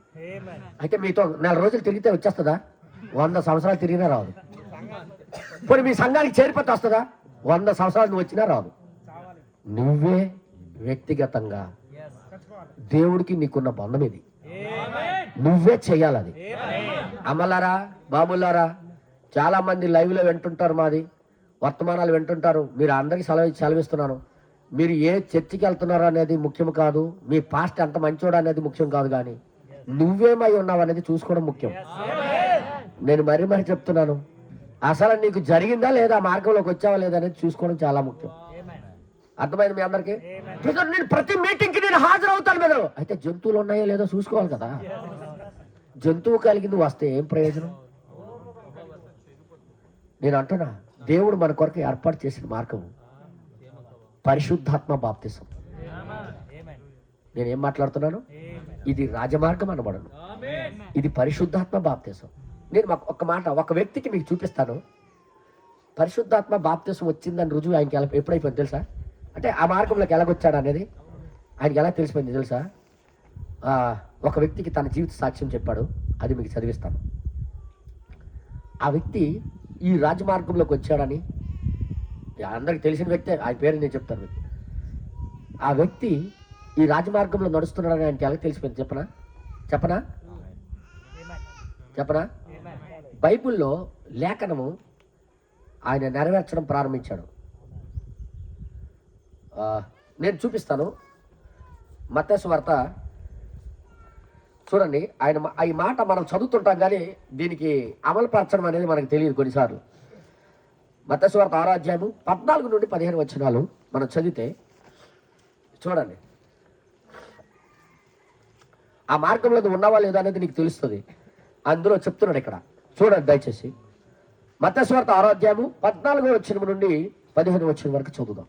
మనుషుల అపరాధములను మీరు క్షమించిన ఎడల మీ పరలోకపు తండ్రియు మీ అపరాధములను క్షమించును. క్షమించడం అంటే నేను అంటాను మనుషుల వల్ల కాదు ఇది. నిజమేనండి, మర్చిపోవాలి అది. మరుపుని ఆ. లేదు బ్రదర్, నేను క్షమించాను అంటుంటావు నువ్వు చాలా మంది చూసి. బ్రదర్ నీకు గుర్తొస్తుందా లేదా ఆయన చూసినప్పుడల్లా? గుర్తొస్తుందంటే అర్థం ఏంటి? అక్కడ ఉంది అది బ్రదర్. గుర్తొస్తుందంటే ఇంకా అక్కడ ఉంది బ్రదర్. బయట కానీ క్షమించాను బ్రదర్, మేకా బ్రదర్ తిట్టేశాను, నాకు నేను క్షమించాను, ఆయన చూసినప్పుడల్లా నాకు గుర్తొస్తుంటుంది అంటే అర్థం ఏంటి? ఇంక ఉంది నాన్న మేషారు, అక్కడ వాసన కొడుతుందంటే అర్థం ఏంటి? అక్కడ ఉన్నది. అక్కడ కుళ్ళు తీసేస్తే ఆ కుళ్ళిపోయిన కుక్కకి తీసి జల్లెత్తే అక్కడ వాసన రాదే. వాసన వస్తుందంటే అర్థం ఏంటి? రొడ్డ కప్పిసావు, ఆకులు కప్పిసావు, కప్పిసావు కానీ ఇంకా లోపల ఉంది. కానీ ఇక్కడ ఏమంటాడు యేసయ్య చూడండి ఒకసారి చూడండి. మనుషుల అపరాధములను మీరు క్షమించిన ఎడల ఆహా. మీ పరలోకపు తండ్రియు మీ అపరాధములను క్షమించును. అచ్చా, మీరు మనుష్యుల అపరాధములను క్షమింపకపోయిన ఎడల ఆహా, మీ తండ్రియు మీ అపరాధములు క్షమింపడు. ప్రతి పాస్టరు ప్రతి విశ్వాసి చదువుతుంటారు ఈ మాట, కానీ దాని అసలు రహస్యము సారాంశము ఏమై ఉందో ప్రవక్త చెప్పాడు, ఆయన వివరించారన్న దానికి. మీకు తెలుసా నాలో ఏటుండేదో, నాలో ఏముండేదో అనేది ప్రశ్న జవాబుల్లో దాని గురించి వివరించాడు ఆయన. ఈరోజు కుటుంబ బలిపీఠంలో మొదటి భాగం ఈరోజు విండోలు అందరికీ అర్థమవుతుంది.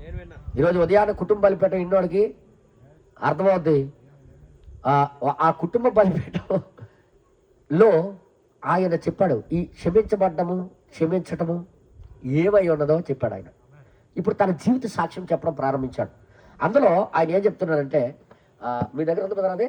చదవండి. నాలోకి పరిశుద్ధాత్మ దిగి వచ్చిందని తెలుసుకొనుటకు, చూడండి, పరిశుద్ధాత్మ నాలోకి దిగి వచ్చిందని తెలుసుకోవడానికి నా జీవితంలో అదే నాకు సహాయపడింది. ఏంటది? ఏదైతే చూశాడో అది ఆయనకి తెలిసిపోయింది. పరిశుద్ధాత్మ వచ్చి నా లోపల పాతదంతా కాల్చేశాడని, నా పాత స్వభావం అంతా తీసేశాడని నాకు ఎప్పుడు తెలిసిందంటే అది ఒక పని జరిగించడం నా జీవితంలో గొప్ప సహాయం పడింది అంటున్నాడు ఆయన. నాకు తలబిరుసు ఎక్కువ. ఏంటే తలబిరుసు? గొప్ప తలబిరుసట. నాకు కోపం ఎక్కువ. నువ్వు కూడా డైలాగ్ ఏమంటుంటావు? ఒక్కోసారి చర్చికి వెళ్తుంటాను కానీ కొద్దిగా నాలో సమస్య అండి, కోపం ఎక్కువ అండి నాకు. అరే యార్, ఆ రాజమార్గంలో అది ఉండకూడదే, ఆ రాజమార్గంలోకి వచ్చినోడికి అది ఉండకూడదే. ఈయన ఏమంటారు తెలుసా? ఈయనకు కోపం ఎక్కువ, తలబిరుసు ఎక్కువ. నాకు ఎక్కువగా ఉండేదట. ఆయన సాక్ష్యం ఆయన చెప్తున్నాడు. ఆయన ఇక తర్వాత నాకు ఇరుపక్కల నా కుటుంబానికి ఉన్న వారసత్వమే ఆ రక్తం అనమాట. ఆ కుటుంబ పారంపర ఆచారం బట్టి ఆయనకి ఎక్కువ చిరాకు, కోపము, నా కోప బుద్ధి. చాలా మంది డైలాగ్ కొడతాడు, మా నాన్న రక్తం కలిపారు కొద్దిగా అయిపోతుంటది. బ్రదర్, ఈ రాజమార్గంలో తోడేలు ఉండదే, ఆ సింహం పనిచేయదే అంటే ఇంకా రాజమార్గంలో సరైన రీతిలో మనం రాలేదు అన్నారు.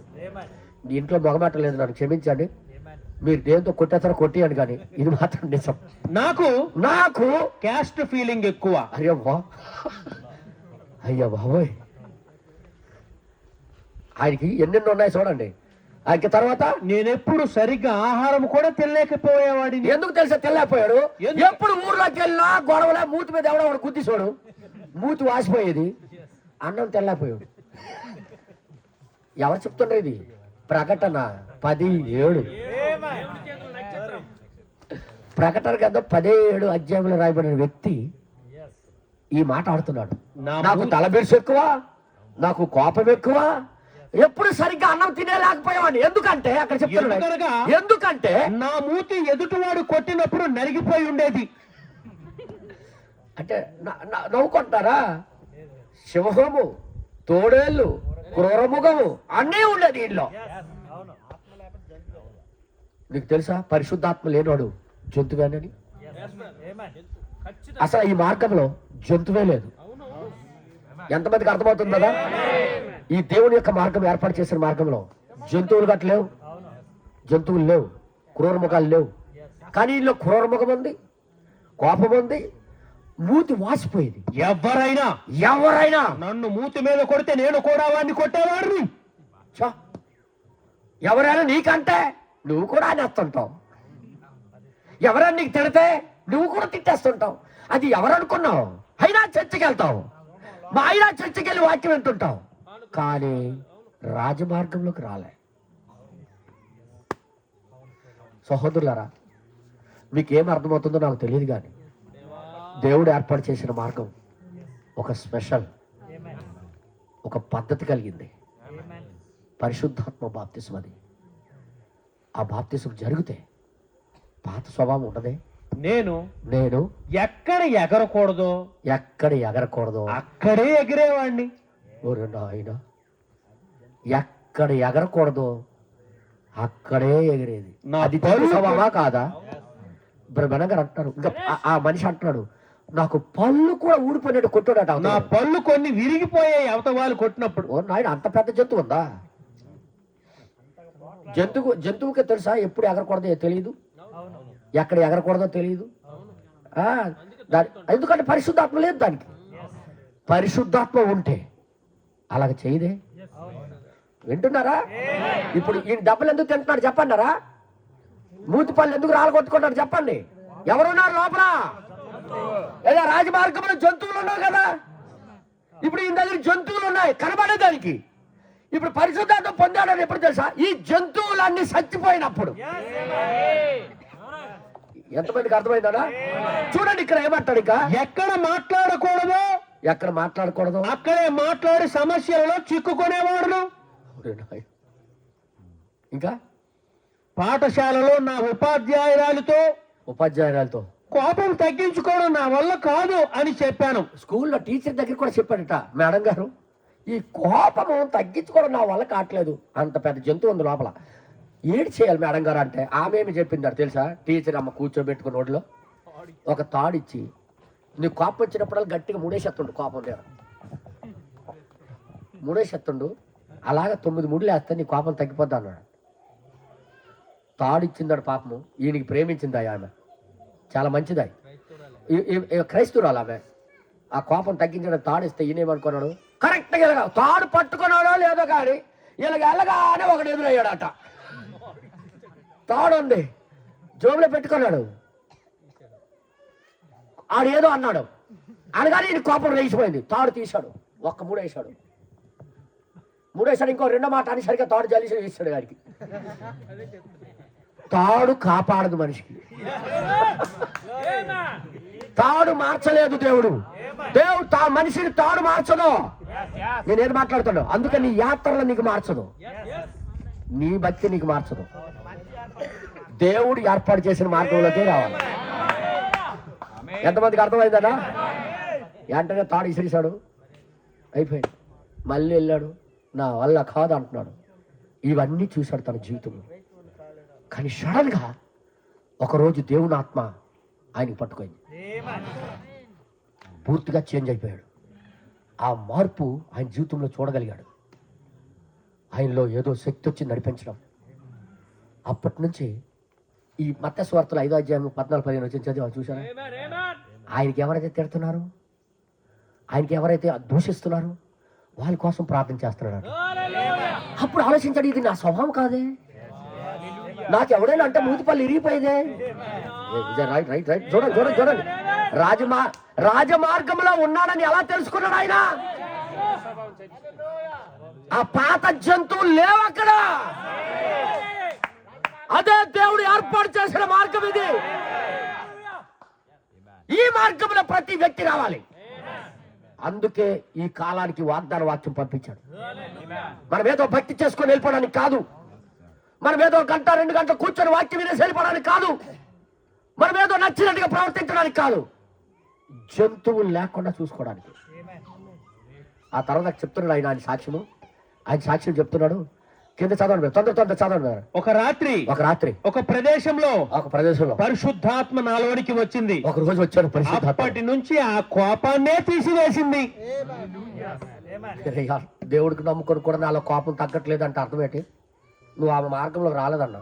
అక్కడితో అది ముగిసిపోయింది. అంతా కొత్తదైపోయింది. పౌలు గారు అదే చెప్పినట్టుకున్నారు. ఇదిగో క్రీస్తులో ఉన్నవాడు నూతన సృష్టి, పాతవన్నీ గతించును, సమస్తము కొత్తవాయి. ఏమైపోయింది? ఆ రక్తం ఏమైపోయింది? పూర్వం నుండి వచ్చిన మీ యొక్క రక్తం ఏమైపోయింది మేషారు? కొన్నిసార్లు మనము అంటుంటాం, ఏడు చేస్తున్నారు మా తాతల నుండి వచ్చిన రక్తం అది. యార్, రక్తం మార్చడానికి వచ్చాడు ఆయన, నీ స్వభావం మార్చడానికే వచ్చింది. మీకు తెలుసా మేసాల గుణం ఏంటి తెలుసా? ఉదాహరణ ఏంటనుకో, ఒక నాయన ఒకళ్ళిద్దరితో సంతృప్తి చెందరీలు తెలుసా? అలాగని మేసాల గుణం ఏంటి తెలుసా? కనీసం ఒక 5గురైనా జోబులో పెట్టుకోవాలి. 5గురు. అలాగని బొమ్మల సంసారాలు కూడా కాదు.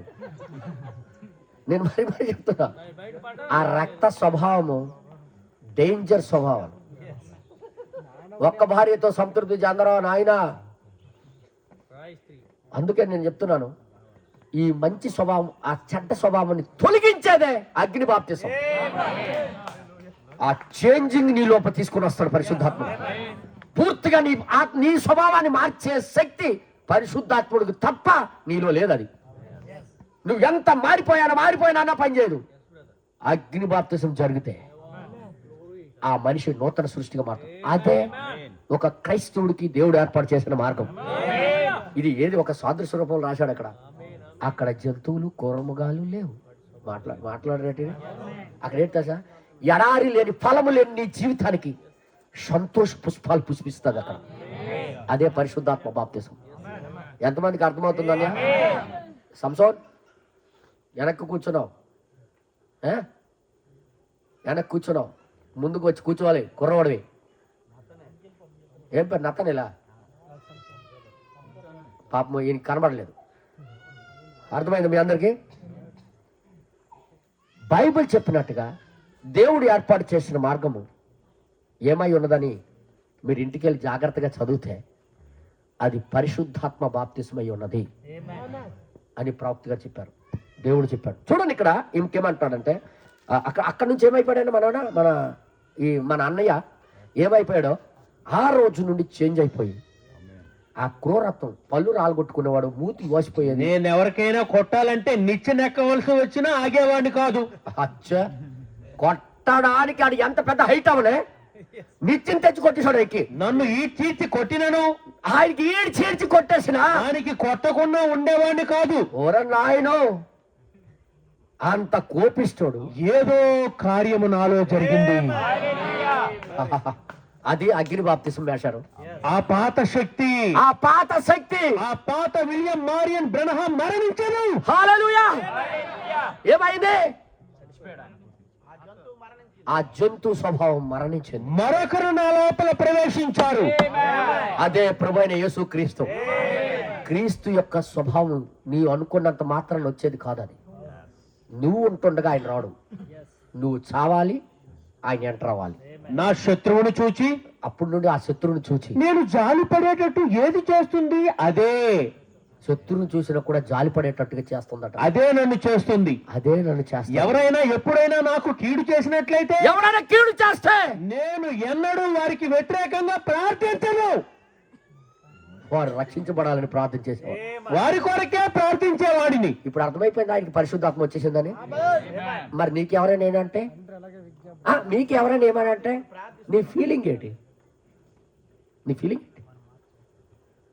నువ్వేమనిపిస్తుంది? నీకు ఎలాగనిపిస్తుంది అన్నయ్య? నువ్వేటంటాను కానీ ఆడంటే నాకు నచ్చదనియా, వాడు వస్తే నేను చర్చికి రాననియా. అరే నీకు అందుకే చెప్తున్నాను, ప్రతి పాయింట్ బైబిల్లో బోధించబడింది. వాడు వస్తే నేను రాను, వాడు పడదు, ఆ మొఖం నేను చూడను, ఆడి మొఖం నేను చూడను. అరే దయ్యం పట్టినోడా? సంఘానికి వచ్చి ఇలాంటి మాట్లాడటం ఏంటి? అది జంతువు ఇంకా బతికే ఉంది. బైబిల్ చెప్పినట్టుగా ఆ రాజమార్గంలో క్రూరముగాలు లేవు, ఉండవు కూడా. దేవుడు ఉండడు అని రాయించాడంటే ఉండదు. నీలో ఉంది అని కనబడుతుందంటే నువ్వు లేవు అందులో. ఈ రోజైనా నువ్వు సరైన రూట్కి రావటానికి ప్రార్థన చేయి. నాకు ఆ మార్గంలో నడిపించు ప్రభు అని ఏడు దేవుడి దగ్గర కన్నీరు కార్చు, పశ్చాత్తాపడు. ఇంతకాలం నేను జంతువు పట్టుకొని వస్తున్నానా? ఇంతకాలం ఇలాంటి స్వభావంతో నేను వస్తున్నానా? ఇంతకాలం ఆ మార్గంలో నేను రాలేకపోయానా? నువ్వు ఎన్నో మంచి కార్యాలు చేయొచ్చు, కానీ ఆ మార్గం లేకుండా అక్కడికి చేరడం అనేది జరగదు. ఈ కార్యము జరగక ముందు న్యూ ఇంగ్లాండ్ లో ఆ రాత్రి పరిశుద్ధాత్మ నన్ను పరీక్ష పెట్టాడట. ఏమని పరీక్ష పెట్టాడో చూడండి. నేను వాక్యము చెబుతూ ఉండగా ఇద్దరు యవనస్తులు ఏం చేశారు? నాకు ఎదురుగా వారు శృంగారంగా మాట్లాడుకుని బూతులు మాట్లాడుతున్నారు. ప్రసంగం ఇక్కడ జరుగుతుంది, యవనస్తులు వెనకాల కూర్చొని బూతులు మాట్లాడుతున్నారు. అపవిత్రంగా ప్రవర్తిస్తున్నప్పుడు దేవుని ఆత్మ ప్రజలకు ఏం జరగాలని కోరుతున్నదో దాన్ని పలుకని చెప్పాను. దేవుని ఆత్మ వచ్చి ఏమన్నది, నువ్వేం పలుకుతావో అదే వాళ్ళ మీద జరుగుతుంది. అప్పుడు ఏమన్నాడు తెలుసా? వారిని క్షమిస్తున్నానని పలికాను. పరిశుద్ధాత్మ అలా చేయిస్తుందా? పరిశుద్ధాత్మ నేను ఊరుకోలేనండి ఆ విషయంలో మాత్రం అనుకోని అంటారేమో. చాలా మంది అంటుంటారు, అలాంటి తొలియాలన్యా. బ్రదర్, క్షమించి చూడాలి, క్షమించాలి. మనం పరిస్థితులు బాగోలేనప్పుడు క్షమించాలన్నా. నీకు అనుగుణంగా నీకు ప్రేమించినప్పుడే ప్రేమించడం కాదు, ప్రేమించినోడికి ప్రేమించేది ఎవడైనా ప్రేమిస్తాడు. అది ఎవడైనా ప్రేమిస్తాడు. ప్రేమించకపోయినోడికి ప్రేమించడమే దైవ ప్రేమ. దేవుడు నామానికి మహిమ కలుగును గాక. అరే, పరిశుద్ధాత్మ పొందామని రుజువులేటి? అదనమాట. ఆ కొత్త ధనం నీలో కనబడాలి. అదే రాజమార్గం. దేవుడు అదే ఖచ్చితంగా కోరుచున్నాడు. మీ శత్రువులను క్షమించండి. రైట్. ఈ మార్గంలో ఏమీ లేదు. మాట్లాడండి. జంతువు క్రూర ముఖాలు లేవు. అంటే క్రూర ముఖం అంటే ఏంటి తెలుసా? హాని చేసేది. క్రూర ముఖం అంటే ఏంటి తెలుసా? నువ్వు పాలిచ్చి పెంచినా పొడిచేస్తుంది నీకు. నువ్వు ఎంత ప్రేమించినా అది కరిచేస్తుంది. అది క్రూర ముఖం యొక్క స్వభావం. అది లేదట ఈ రాజమార్గంలో. దేవుడు చెప్పింది రైటా కాదా? పరిశుద్ధాత్మ పొందుకున్నలో ఆ కోపం ఉండదు. పరిశుద్ధాత్మ పొందుకున్నలో అటువంటి స్వభావం ఉండదు. జంతు స్వభావం ఉండదు. తెలుగు అర్థమవుతుందమ్మా? అందరూ సుఖాపో నెహమంజరికి అర్థం చేసుకోండి. బైబిల్ చెప్తుంది, ఆ రాజమార్గంలో మనం రాకపోతే మన భక్తి అంతా వేస్ట్. నువ్వు ఎన్ని దాన ధర్మాలు చేయి వేస్ట్. నువ్వు ఎన్ని సంవత్సరాలు చర్చికి వెళ్ళి వేస్ట్. ఇలాగ బోధిస్తే ఎవడు రావడానికి కూడా నాకు తెలుసు. రాకపోయినా పర్వాలేదు, నేను బోధిస్తూనే ఉంటా. ఇది రాజమార్గం. ఈ మార్గంలో ప్రతి ఒక్కడు రావాల్సిందే. రాజ్యం కావాలంటే, దేవుణ్ణి చూడాలనుకుంటే, దేవుడితో కలిసి జీవించాలనుకుంటే ఈ మార్గంలోకి మనం రావాలి. ముందు నిన్ను నువ్వు చంపుకోవడానికి చూడు. నీ స్వభావాన్ని ముందు చచ్చిపోయినట్టుగా చూడు. నీ గుణ లక్షణాలు ముందు తీసివేయబడ్డాన్ని చూడు. పూర్తిగా నువ్వు జీరో అయిపో. అప్పుడు దేవుడు ఎంటర్ అవుతాడు. ఇక దేవుడు నామానికి మహిమ కలుగు గాక. పాతది ఉన్నంత వరకు దేవుడు రాడు. పాత స్వభావం ఉన్నంత వరకు నీ లోపలికి దేవుడు రాడు. పాత స్వభావం ఉన్నంత వరకు క్రీస్తు నీ లోపలికి నివసించడానికి రాడు. పరిశుద్ధాత్మ చెత్త దగ్గరికి రాడు. పరిశుద్ధాత్మ చెత్త స్వభావము, గుణ లక్షణము, ఆలోచనలు కలిగిన వాళ్ళ దగ్గరికి రాడు. అందుకే అన్ని వదులుకోవడం, అన్ని నీ లోపల కాల్చబడ్డానికి ఆ పరిశుద్ధాత్మ అగ్నే రావాలి. అది ఎవరు ఇవ్వగలరంటే ప్రభువైన యేసుక్రీస్తే. ఇప్పుడు ఆయన పంపించిన పద్ధతిని, ఆ పరిశుద్ధాత్మ ఎలా పంపించాడో మీకు కొద్దిగా చూపిస్తాను. ఇప్పుడు ఉదాహరణ చెప్తాను చూడండి. పరిశుద్ధాత్మ గాలిలోంచి గట నీతో మాట్లాడు. నువ్వు అంత గొప్పవాడు కూడా కాదు, ప్రవక్త కాదు, ఎక్కడ తల్లి గర్భంలో నుండి ఎన్నుకోబడి ఒక ప్రవక్త కూడా కాదు నీతో డైరెక్ట్గా మాట్లాడడానికి. ఆయన ఏం చేస్తాడంటే నీతో మాట్లాడడానికి ఆ కాలానికి ఒక వ్యక్తిని ఎన్నుకుంటాడు ఆయన. బైబిల్ రూల్ అదే, బైబిల్ రూల్. ఆ కాలానికి ఇశ్రాయేలుతో మాట్లాడడానికి దేవుడు ఏం చేశాడంటే మోషేని ఎన్నుకున్నాడా లేదా? నోహావు కాలంలో నోహావుతో మాట్లాడడానికి, నోహావు కాలంలో ఉన్న ప్రజలతో మాట్లాడడానికి నోహావుని ఎంచుకున్నాడా? హానోకు కాలంలో ఉన్న ప్రజలతో మాట్లాడడానికి హానోకుని ఎంచుకున్నాడు. ప్రతి కాలంలో దేవుడి పద్ధతి మారదు. ఇర్మియా కాలంలో ఆ ఇర్మియా కాలంలో ఉన్న ప్రజలతో మాట్లాడడానికి అక్కడ ఉన్న ప్రవక్తని ఎంచుకున్నాడు ఆయన. పరిశుద్ధాత్మయే ఒక వ్యక్తి లోపలికి వచ్చి వ్యక్తిగా వెళ్తున్నాడు. ఆహా. ఇలాగ చేస్తే మీరు బతుకుతారు, ఇలాగ చేస్తే చస్తారు. డైరెక్ట్ గా ఒక వ్యక్తిలో నుండి దేవుడు వ్యక్తిగా వచ్చి, పరిశుద్ధాత్ముడు ఒక వ్యక్తిగా వచ్చి మాట్లాడేవాడు. ఆ కాలానికి దేవుడు ఏర్పాటు చేసిన మార్గం వాళ్ళు చూపించేవాళ్ళు. మరి మన కాలానికి కూడా దేవుడు మారడానికి మీకు తెలుసా? ముందు చేసిన పద్ధతి ప్రకారంగానే ఇప్పుడు చేస్తాడని మీరు నమ్ముతున్నారా? నమ్మితే ఇప్పుడేం చెప్తున్నాడు? ఆయనే వచ్చి, ఆ పరిశుద్ధాత్ముడే వచ్చి ఒక వ్యక్తిలోకి నివసించి ఈ రహస్యాలని బయట పెడుతున్నాడు.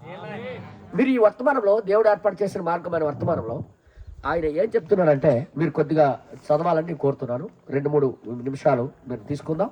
మీకు అర్థమైపోయింది అనుకుంటాను. రూట్ అర్థమైపోయింది అనుకుంటాను. 12 పేర మనము చూస్తున్నాము. మనం ఆపేసావు, మైక్ అయిపోయావు. ఓకే, మనము చూస్తున్నాము.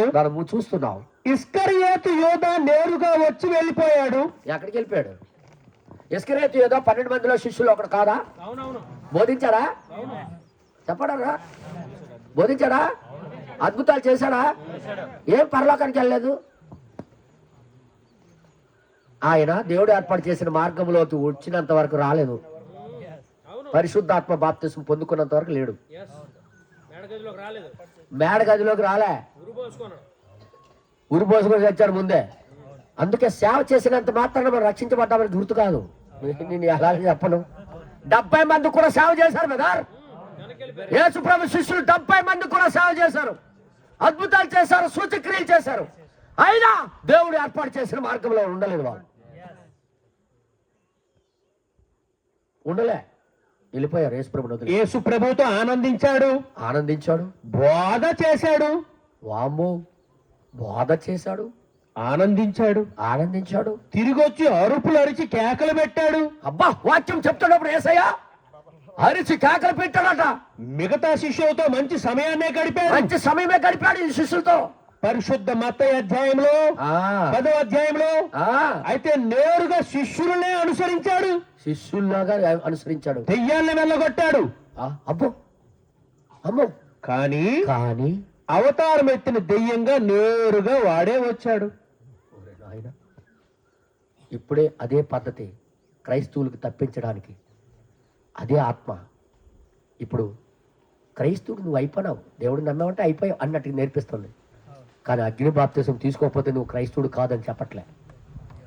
హల్లెలూయా. అందుకే సంఘములో చేర్చుకోవడం నాకు ఇంట్రెస్ట్ లేదు, కానీ దేవుడిలోకి తిప్పడానికి మాత్రం నాకు ఇంట్రెస్ట్. దేవుడు కోరుకున్న మార్గం ఏంటంటే పరిశుద్ధాత్మ బాప్తిసం నీకు జరగాలి. జరగకపోయినంత వరకు నువ్వు బోధించినా, సువార్త చేసినా, అద్భుతాలు చేసినా, పాటలు పాడినా, డోలాకు వాయించినా, సంగీతం వాయించినా, ఏది వాయించినా దేవుడు లిస్టులోకి రాదు. దేవుడు కోరుకున్నది ఈ రాజమార్గంలో. ఇక్కడికి వస్తే మూఢుడు కూడా తప్పిపోడు. అంటే తప్పిపోయే అవకాశాలు పరిశుద్ధాత్మ బాప్తిస్మలో లేదు. నిజమేనమ్మా? చెప్పండి. పేతురు యేసుప్రభుతో తిరిగాడా లేదా? ఏం అబద్ధం ఆడాడు? లేదు. అగ్ని బాప్తిసం జరగలేదు. చెప్పండి. 3 సార్లు అబద్ధం ఆడాడు ఆయన. కోడి కూసిందా లేదా? ఎందుకు అబద్ధం ఆడాడు? యేసుప్రభుతో నేరుగా తిరిగాడు కదా. యేసుప్రభుతో చేతులు కలిపి తిరిగాడు కదా. అగ్ని బాప్తిసం తప్ప ఒక మనిషి స్వభావాన్ని మార్చేది మరొకటి లేదు. అగ్ని బాప్తిసం తప్ప ఒక మనిషి కొత్త సృష్టి అవడానికి పద్ధతి ఇంకొకటి లేదు. అవతారం ఎత్తిన దేవుడుకు యేసువలే అవతారం ఎత్తిన దెయ్యంగా నేరుగా వచ్చాడు. అమ్మ నాయన. ఇంకా ఏదేను తోటలో నుండి వచ్చిన కయ్యను హేబేలు వలే. అచ్చా. అయితే పెంతెకోస్తు దగ్గర పరిశుద్ధాత్మ పొందుకునే సమయం వచ్చేసరికి ఆశీర్వాదం పొంది సమయం వచ్చినప్పటికీ అతడు తన రంగును బయటికి చూపించాడు. ఈ రోజు కూడా పరిశుద్ధాత్మ బాప్తిసము రాక ముడిపోయి నీ రంగు బయట పడిపోద్ది. బ్రదర్ మా పక్కన కూర్చునేవాడు బ్రదర్ 24 గంటల ఆమె హల్లెలూయా చెప్పాడు బ్రదర్ అంటే పరిశుద్ధాత్మ బాప్తిసము కొమ్మరించబడుతున్నప్పుడు ఆడు ఏమై ఉన్నాడో అక్కడికి వెళ్ళిపోతాడు. చాలా మంది అంటుంటారు బ్రదర్ చాలా మంచి విశ్వాసం ఉండేవాడు బ్రదర్, అది ఏంటైంది అయితే అగ్ని బాప్తిసం తీసుకోవడానికి మనసే లేదు, అగ్ని బాప్తిసం పొందుకునే తటువంటి వాతావరణం తన జీవితంలో కలుగు చేసుకోలేదు. పరిశుద్ధాత్మ బాప్తిసం నీకు జరగాలంటే ఖచ్చితంగా నీ మార్గములో నువ్వు తొలగిపోవాలి. ముందు నీ మార్గము నుండి నువ్వు తొలగిపోవాలి. నీ స్వభావం నుండి నువ్వు తొలగిపోతే గాని ఈ ఆత్మ బాప్తిసం జరగదని బైబిల్ ఘోషిస్తుంది. తిరిగి జన్మించుట అను దానిని నువ్వు మాట్లాడినప్పుడు పరిశుద్ధాత్మ బాప్తిస్మం పొందుకోవడానికి పరిశుద్ధాత్మ బాప్తిస్మం గురించి మాట్లాడితే 10 మందిలో 9 మంది వారు ఎవరై ఉన్నారో బయటపడిపోద్ది. వారి ఆత్మలు వారి రంగులు బయటకు చూపిస్తారు. మేము చర్చికి వెళ్తాను క్రైస్తవులు కాదా? నేను అంటాను కాదు. మరి బైబిల్ చదువుతాను మేము క్రైస్తవులు కాదా? నో. క్రైస్తవుడు అనగా అర్థం ఏంటంటే క్రీస్తుని కలిగిన వాడు. నేనేదో మాట్లాడుతున్నాను. క్రీస్తును కలిగిన వాడే క్రైస్తవుడు. క్రీస్తు కలిగిన వాడు ఎవడంటే పరిశుద్ధాత్మ బాప్తిస్మం జరిగించుకున్నవాడు.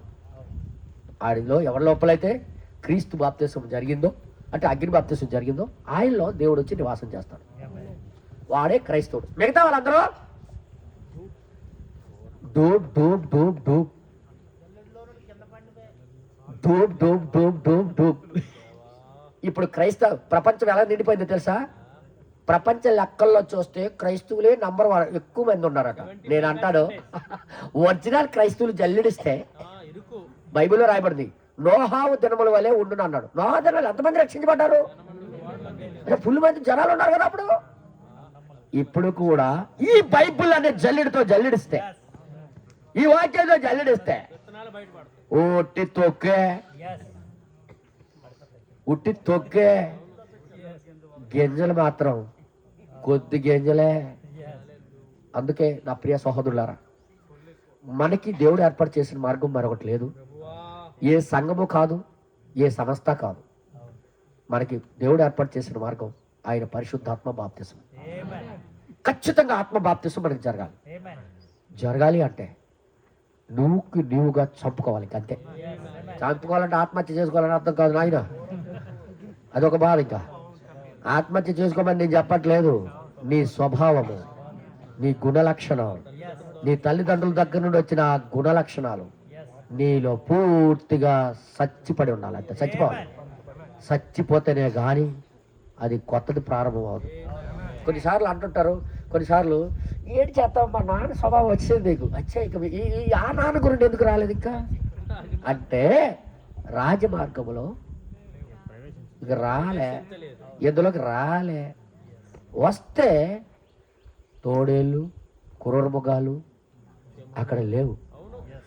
అక్కడ ఉన్నా లేకపోయినా గొప్ప సంతోషం. అంటే నేను ఏం మాట్లాడుతున్నా అర్థమైంది మీ అందరికీ? ఈ ఉద్దేశంతో ఈ 35 అధ్యాయం రాస్తే ఈ 35 అధ్యాయం రాస్తే క్రైస్తువులు ఏమాత్రం ఏడు అది ఏటనుకోరు గారు, అది ఏటో బ్రదర్. దేవుడు కృపచేత బైబిల్ ఆది కాండం నుండి ప్రకటన వరకు మనకి ఇప్పబడింది కాబట్టి మనం చూడగలుగుతున్నాం దేవుడు మనసేటో, దేవుడు ఉద్దేశం ఏంటో. ఒక్కొక్క వాక్యం వెనకాల దేవుడు ఏం కోరుతున్నాడు అనేది దేవుడు మనకు చెప్తున్నాడు. ఇప్పుడు దాని ప్రకారంగా మనం నడవడానికి ప్రయత్నం చేయాలి. అక్కడ ఏమంటాడంటే ఇంకో కొద్దిగా మీకు చదివిస్తే మీకు ఆ వర్తమానంలో ఆశ్చర్యం అండి. ఇదంతా ఇదే కానీ మరొకటి లేదు సహోదరుడా, ఇంకొక మార్గం లేదు. నువ్వు తిరిగి ఖచ్చితంగా జన్మిస్తేనే కానీ అవదు. నువ్వు అగ్ని బాప్తిసం తీసుకుంటే కానీ అవదు. అక్కడికి వెళ్ళాలంటే నీకు అగ్ని బాప్తిసం జరగాల్సిందే. వారి ఆత్మలు వారి రంగులు వారు చూపుతాయి. వారు ఏమై ఉన్నారో చెప్పును. చెప్తారు. వాళ్ళు అంటారట ఇది రాజమార్గం అని బోధిస్తున్న వారిని చూసి ఏమంటారట? అదొక మూడుల గుంపండి. పనికి వాళ్ళ గుంపట. దాన్ని వదిలేయండి. ఆ, సహోదరుడా, సహోదరుడా, ఈ దినానికి దేవుడు అవును. సిద్ధపరిచిన మార్గం అదే. హల్లెలూయా. హల్లెలూయా. ఈ రెండో భాగం చదవండి బ్రదర్. 12వ పేరా నుండి తిరిగి జన్మించున్నాను దానిని నువ్వు చదివేశారు కదా. ఇప్పుడు 13వ పేరా చూడు చూడు. దేవుడు ఎల్లప్పుడూ సిద్ధపరిచిన మార్గమును, దేవుడు ఎల్లప్పుడూ సిద్ధపరిచిన మార్గమును ఏర్పాటు చేశాడు. ఏర్పాటు చేసేశాడు. మార్గము సిద్ధపరచుటకు దేవుడే బద్ధుడై ఉంటాడు. దేవుడే బద్ధుడు ఆ మార్గం ఏర్పాటు చేయడానికి. ఆ దేవుడే ఆ ఏర్పాటు చేసిన మార్గంలోకి మనకి రమ్మని పిలుస్తున్నాడు ఆయన. తర్వాత ఇక్కడ ఏమంటాడంటే, సృష్టికి దేవుడు మార్గాన్ని ఏర్పాటు చేశాడు. అవును. దేశమంతటా ఈ పెద్ద పెద్ద వరదలు మనకు ఎందుకు? ఎందుకు? దేవుడు ఏర్పాటు చేసిన మార్గానికి అడ్డంగా పెడుతున్నారు కాబట్టి, ప్రాజెక్టులు కట్టారు కాబట్టి. ఈ మాట అంటే కోపం వచ్చేస్తుంది మన గవర్నమెంట్కి. మన గవర్నమెంట్ ఏట్రా ప్రాజెక్ట్ కడితే అంత మేలు అనుకున్నావు అంటాడు.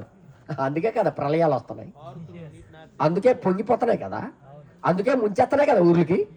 దేవుడు ఏర్పాటు చేసిన మార్గం ఆ నదికి అడ్డంగా ఆనకట్టు కడుతున్నారు. ఈ రోజు డినామినేషన్లు ఏం చేస్తున్నారు తెలుసా? క్రైస్తవులకి ఆనకట్లు కడుతున్నారు. అందుకే మటలు చేసుకుంటున్నారు, అందుకే ఆత్మహత్య చేసుకుంటున్నారు, అందుకే ఒకరికొకరు చంపుకుంటున్నారు. క్రైస్తవుల్లో గొడవలు ఏంటో ఎవాబు బుద్ధి లేకపోతే సరిగాని. కారణం ఏంటి? దేవుడు ఏర్పాటు చేసిన మార్గంలోకి వాళ్ళు రాకపోవడం. ఆనకట్లు కడుతున్నారు. అక్కడికి వెళ్తావా? అయ్యి బాబో వాళ్ళు మార్చేస్తారు, అయ్యి బాబో వాళ్ళు పూర్తిగా నువ్వు మట్టుగా నువ్వు బ్రతకలేవు, పూర్తిగా కొత్తగా అయిపోతావు నువ్వు అక్కడికి వెళ్ళక అంటున్నాడు. అంటే వీడికి భయం వచ్చేస్తుంది. నా ఇష్ట ప్రకారం నేను బతకాలనుకుంటున్నాను. ఆనకట్లు కట్టేస్తున్నారు మేషారు. దేవుడు ఏర్పాటు చేసిన మార్గం మనకి ఈ యొక్క అగ్ని బాప్తిసం. గుర్తుపెట్టుకోండి, ఇది మాత్రం నువ్వు జరగకపోతే అవతల రోడ్డుకి నువ్వు రావని గుర్తెట్టుకో. అది జరగాలంటే ముందు నువ్వేం చేయాలో నీకు నువ్వుగా పరీక్షించుకొని, నీకు నువ్వుగా చంపుకొని ఆ క్రీస్తుకి చోటు ఇవ్వాలి. పూర్తిగా నీవు అసలు తొలగిపోవాలి ఆయన మార్గం నుండి. పూర్తిగా ఆ పాత స్వభావం నీలో నుండి పూర్తిగా తొలగించబడాలి. అంతవరకు ఈ బైబిల్కి నీకేంటి సంబంధం లేదు. డైరెక్ట్గా నేను చెప్తున్నా, ఈ మెసేజ్కి నీకు ఎటువంటి సంబంధం లేదు. అది జరిగితేనే ఈ మెసేజ్ నీకు సహకరిస్తుంది. దేవుడి నామానికి మహిమ కలుగును గాక. ఎంతమందికి అర్థమైంది? నువ్వు ఎవడ కొడుకు ఆయన చూడడం, నువ్వు ప్రధానమంత్రి కొడుకు అయినా ఆయన అవసరం లేదు. ఆయనకి కావలసింది ఆయన ఆత్మతో నువ్వు జన్మించావా లేదనేది, నీకు అగ్ని బాప్తిసం జరిగిందా లేదనేది, అది ఒక్కటే చూసి దాటుతాను అన్నాడు ఆయన. మీలో ఆ గుర్తు చూసి నేను దాటిపోతాను అన్నాడు ఆయన. ఎంతమందికి అర్థమవుతుందన్నా? ఇది క్లియర్గా చెప్పబడింది. ఈ మార్గం క్లియర్గా రాయబడింది. ఈ మార్గం, ఈ మార్గంలోనే మనం జీవించాలని తీర్మానాలు చేసుకోవాలి. ఇంకొక విషయం ఇంకా చాలా విషయాలు ఉన్నాయి, అవన్నీ చెప్పుకుని వెళ్తే అక్కడ 14వ పేరాలో ఉదాహరణకి ఒకటి చెప్పాడు ఆయన. ఉదాహరణ తీసుకున్నాడు. బాతులకు చూడండి, బాతుల గురించి ఉదాహరణ తీసుకున్నాడు. బాతులకి అది ప్రళయం వచ్చేస్తుందని ఆ బాతులకి ఎలా తెలిసిపోద్ది అంటే, అందులో ఒక నాయకుడు బాతు ఉంటుంది. ఆ నాయకుడు బాతు ఏదో ప్రమాదం రావడం గమనించేసి కుక్క నడుస్తుంది. అనగానే ఈ మిగతా బాతులు ఎక్కడెక్కడ ఉన్నా అక్కడికి సమకూడి వచ్చేస్తాయి. ఎలా తెలిసిపోయింది?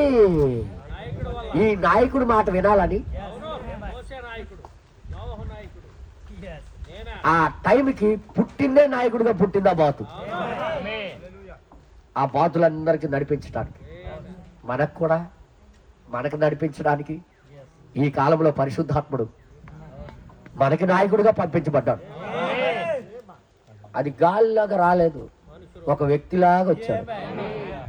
ఇప్పుడు వచ్చిన సమస్య ఏంటి తెలుసా? పరిశుద్ధాత్ముడు ఒక వ్యక్తిలాగా వస్తే నమ్మడవడం, అదే పెద్ద అగ్ని స్తంభంగా మాట్లాడితే దేవుడు ఎంత సర్వసామాన్యుడు అంటే, ఒక మనిషి కాలు చేతులు కలిగిన నోరు ముక్కు కలిగిన వ్యక్తికి తీసుకుంటాడు, అందులో దిగిపోయి అక్కడ మనుషులతో మాట్లాడతాడు. మీరు చేసిన మార్గం అది కాదు, ఇలా రాండే అని పిలుస్తాడు. బాతులకున్న జ్ఞానం కూడా ఈ రోజుల్లో క్రైస్తవులకు లేదు. మనుషులకు కాదు, మనుషులు అందరికి వదిలేయంటారా? క్రైస్తవుడికి లేదు. ఆ నాయకుడు బాతు ఎవడో తెలియదు. ఈ కాలానికి పంపించబడే నాయకుడు బాధ ఎవడో తెలియదు. ఈ కాలానికి పరిశుద్ధాత్ముడు ఏ విధంగా వస్తాడనేది తెలియదు. ఈ రోజు అదే కదా క్రైస్తవులు తప్పిపోవడానికి కారణం ఏంటి? ఇదే సమస్య. అందుకే ఇక్కడ ఏమంటాడంటే ఆ బాతుల గురించి మాట్లాడుతూ 14 పేరు చదవండి కొద్దిగా చదవండి. నేను పర్వతాలకు వేట కొరకై వెలుచున్నప్పుడు వేట కొరకు వెళ్ళినప్పుడు బాతులను నేను గమనించుటకు ఆశపడతాను. బాతులు గమనించడానికి ఆశపడ్డాడట. సంవత్సరంలోని ఆకురాలు కాలంలో నేను అక్కడే ఉంటాను. ఓకే, అక్కడ లూసియానా అక్కడ నుండి అక్కడ బురద నేల నుండి బాతులు అన్ని వస్తాయట.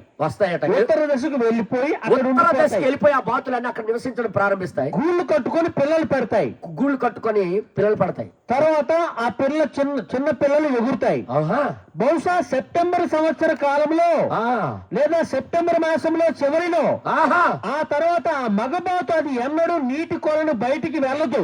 అసలు వెళ్ళదట. అయితే నీటి కొలంలోనే అది ఉంటుంది. ఆ సరస్సులోనే ఉంటదట బాతు. కొంచెం కాలం అయిన తర్వాత అక్కడికి మంచు వస్తుంది. మంచు కమ్మేస్తుంది, అంటే గడ్డ కట్టిపోయేంత మంచు వచ్చేస్తుంది అక్కడ. ఆ మంచు ఆ పర్వతం పైన వేస్తుంది. ఓకే, కొద్దిగా మంచు దాన్ని తాకుతుంది. తాకగానే చల్లగా వీధుగాలులు పర్వతానికి అడ్డంగా వేస్తాయి. పెద్దదైన బాతు దాని యొక్క అనుభూతిని గమనిస్తుంది. ఈ గాలిని గమనిస్తుంది. అమ్మ నాయన సరస్సు గట్టి అయిపోద్ది, ఐస్ అయిపోద్ది అని కానీ పట్టేస్తుంది. పట్టగా నీ బాతు ఏం చేస్తుంది అంటే అరవడం ప్రారంభిస్తుంది. ఈరోజు క్రైస్తవులు చల్లబడిపోతుంటే ఎవడో అరట్లేదు. మాకే కరెక్టు. అసలు పెద్ద బాతే లేదు వాళ్ళ దగ్గర. ఇంకొక పేరాలో ఏమంటాడంటే కింద మూడో పేరాలో అదే 15 పేరాలో ఏమంటాడంటే ఆ బాతు క్రైస్తవులకి ఆ బాతు వలె ఒక నైజం ఉండవలసి ఉన్నది అని అన్నట్టుగా. అవును కదా. ఇప్పుడు నీకు ప్రమాదం, నువ్వు ఇలాగే జీవిస్తే ప్రమాదం అని నీకు గ్రహించాలన్నా. ఈ భక్తితోనే నువ్వు పరలోకానికి వెళ్ళిపోతావు అంటే బుద్ధిహీనతన్నా. నీకు ఏదో జరగాలి, ఆ ప్రమాదంలో ఉన్నావని నీకు తెలిసిపోవాలి. క్రైస్తవులకి ఈ రోజు ఎరిగి ఉండాలి అది. కానీ ఆ బాతు అయితే ప్రమాదం వస్తుందని పట్టేస్తుంది. అవును. ఎందుకని నువ్వు చెప్తావు అది సహజ బుద్ధి అని. నువ్వు ఆ బాతుల్లో సహజ బుద్ధి పెట్టాడండి. మరి నీలో ఏమైంది అయితే? క్రైస్తవుల్లో ఏమైంది అయితే గమనించాలి కదా. నువ్వు చెప్తావు ఆ బాతులకి దేవుడు ఏర్పాటు చేసిన మార్గం అండి. అది దేవుడు ఏర్పాటు చేసిన దానికి మార్గం అండి. అవునా? మరి నీ కోసం దేవుడు ఏర్పాటు చేసిన మార్గాన్ని నువ్వు ఎందుకు చూడట్లేదు అంటున్నాడు. వాటికి ఒక మార్గం ఇచ్చాడు, దానికి ఒక మార్గం ఇచ్చాడు, క్రైస్తవులకి ఒక మార్గం ఇచ్చాడు. ఎంతమంది చప్పట్లు కొడతారు ఇప్పుడు? ఆ మార్గం ఏంటి? పరిశుద్ధాత్మ బాప్తిసం. ఎంతమంది పరిశుద్ధాత్మ బాప్తిసం లేకపోతే ప్రమాదం నీకు పడిపోయి ఉంటుందని? నువ్వు ఖచ్చితంగా తిరిగి జన్మించి తీరాలి. ఆ జన్మ పరిశుద్ధాత్మ బాప్తిసం జరుగుతుంది. ఎంతమంది గ్రహిస్తున్నారమ్మా? వచ్చి వెళ్ళిపోతే మాత్రం పరలోకానికి వెళ్ళము. పరిశుద్ధాత్మ బాప్తిసం జరగాలి. ఇది ఒక క్రైస్తవుడికి ఉండవలసిన లక్షణం. అందుకే ప్రతి ఒక్కరము కూడా ఆలోచించి అడుగులేయండి. మనం ఇందులోకి వచ్చేసామని గొప్ప అయిపోకండి. ముందు నీకు ప్రమాదం రాకుండా ఉండాలంటే నీకు కూడా ఒక నైజం ఉండాలి. నేను నా స్వభావం సచ్చిందా లేదని పరిశీలించుకోవాలి, చూసుకోవాలి. ఏదో అందరిలా కలిసి వెళ్ళిపోతానంటే పనిచేయదు. అందరిలో తల ఊపితే ఇది పనిచేయదు. వ్యక్తిగతంగా నీకు నువ్వుగా ఆ నైజం కలిగి ఉండాలి. నా ప్రియ సహోదరులారా, మీరు ఏమనుకుంటారో నాకు అవసరం లేదు, కానీ ఇది మీకు తప్పించడానికి ఇవన్నీ చెప్తున్నాను. మనం తప్పిపడి ముందుకు సాగాలని దేవుడు కోరుతున్నాడు. ఆ ఏర్పాటు చేసిన మార్గంలోకి రమ్మని కోరుతున్నాడు. ఎంతమంది ఇష్టపడతారో మీరు లేచి నిలబడి ప్రార్థన చేసినట్లయితే దేవుడు మీకు సహాయం చేయను గాక.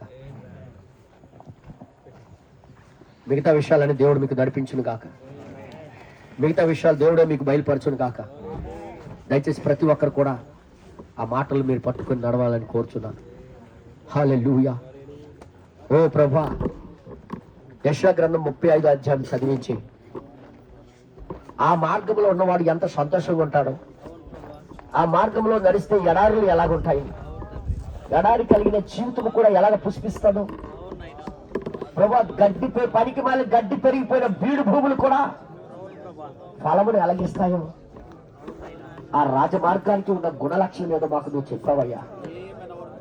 అక్కడ క్రూరముగాలు ఉండవని, అక్కడ సంతోషించే కీర్తన పాడుతూ సియోనికి వస్తారని నువ్వు రాయించావు ప్రభా. ఇది ఒక మనిషి అగ్ని బాప్తిసం తీసుకున్న వారిలో జరిగే కార్యాలవి. ప్రభా నీకే స్తోత్రం చెల్లిస్తున్నాం దేవా, నీకే స్తోత్రం చెల్లిస్తున్నాం. పరిశుద్ధుడా నీకే మహిమ చెల్లిస్తున్నాం అయ్యా. అది జరిగిన వాడికే తెలుస్తుంది. అగ్ని బాప్తిసం జరిగిన వాడికి ఖచ్చితంగా ఆయనలోకి వచ్చింది అని ఆ మనిషి, ఆ ప్రవక్త గ్రహించినట్టుగా గ్రహిస్తాడు. నాలో అంత కోపం ఉండేది, అంత క్రూరత్వం ఉండేది, కానీ ఇప్పుడు నాకు శత్రువు కోసం ప్రార్థన చేయాలనిపిస్తుంది. నాలో ఏదో జరిగిందని చూడగలిగాడు. ఓ ప్రభా, ఈరోజు కూడా క్రైస్తవులైన మాకు ఏ విధంగా బ్రతకాలని కొన్ని నువ్వు రాయించావు, మా కొరకు ఎలాంటి మార్గం ఏర్పాటు చేశావు. మరి షార్ట్ కట్లు లేవని, వేరే మార్గాలు లేవని ముక్కు సూటిగా మాట్లాడావయ్యా. దేవుడి రాజ్యానికి వేరొక షార్ట్ కట్లు లేవని ముక్కు సూటిగా నువ్వు మాట్లాడావు ప్రభా. హల్లెలూయా. తండ్రి నీకే స్తోత్రం నాయనా, స్తోత్రం ప్రభా. నిజంగా నాకు నేనుగా చూసుకునే టైం ఇది.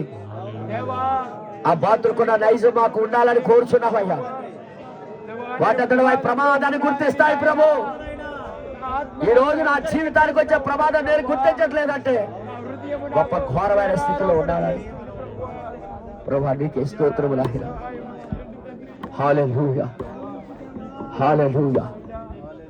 మన మధ్యలో సంగపెద్ద గారు మనిషి వచ్చి ప్రార్థన చేస్తారు. ఏకీపిద్దాం.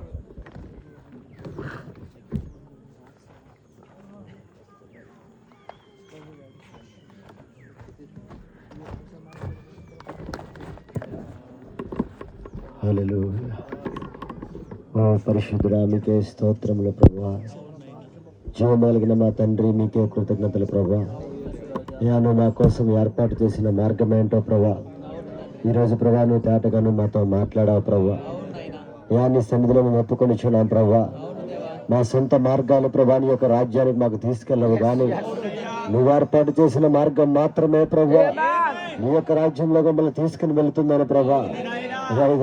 మాతో మాట్లాడావు ప్రభా. నువ్వు ఏర్పాటు చేసిన మార్గంలో ప్రభా ప్రయాణం చేసినప్పుడు నువ్వు ఏదైతే ప్రభా ఏర్పాటు చేశావో ఆ సంతోషము, ఆ సమాధానం మాలో ఉంటుంది ప్రభా. ఆ ఫలించే గుణము మాలో ఉంటుంది ప్రభా. ఎండిన భూమిలో కూడా ప్రభా అక్కడ ఫలించినట్టుగా ప్రభా రాయబడింది ప్రభా.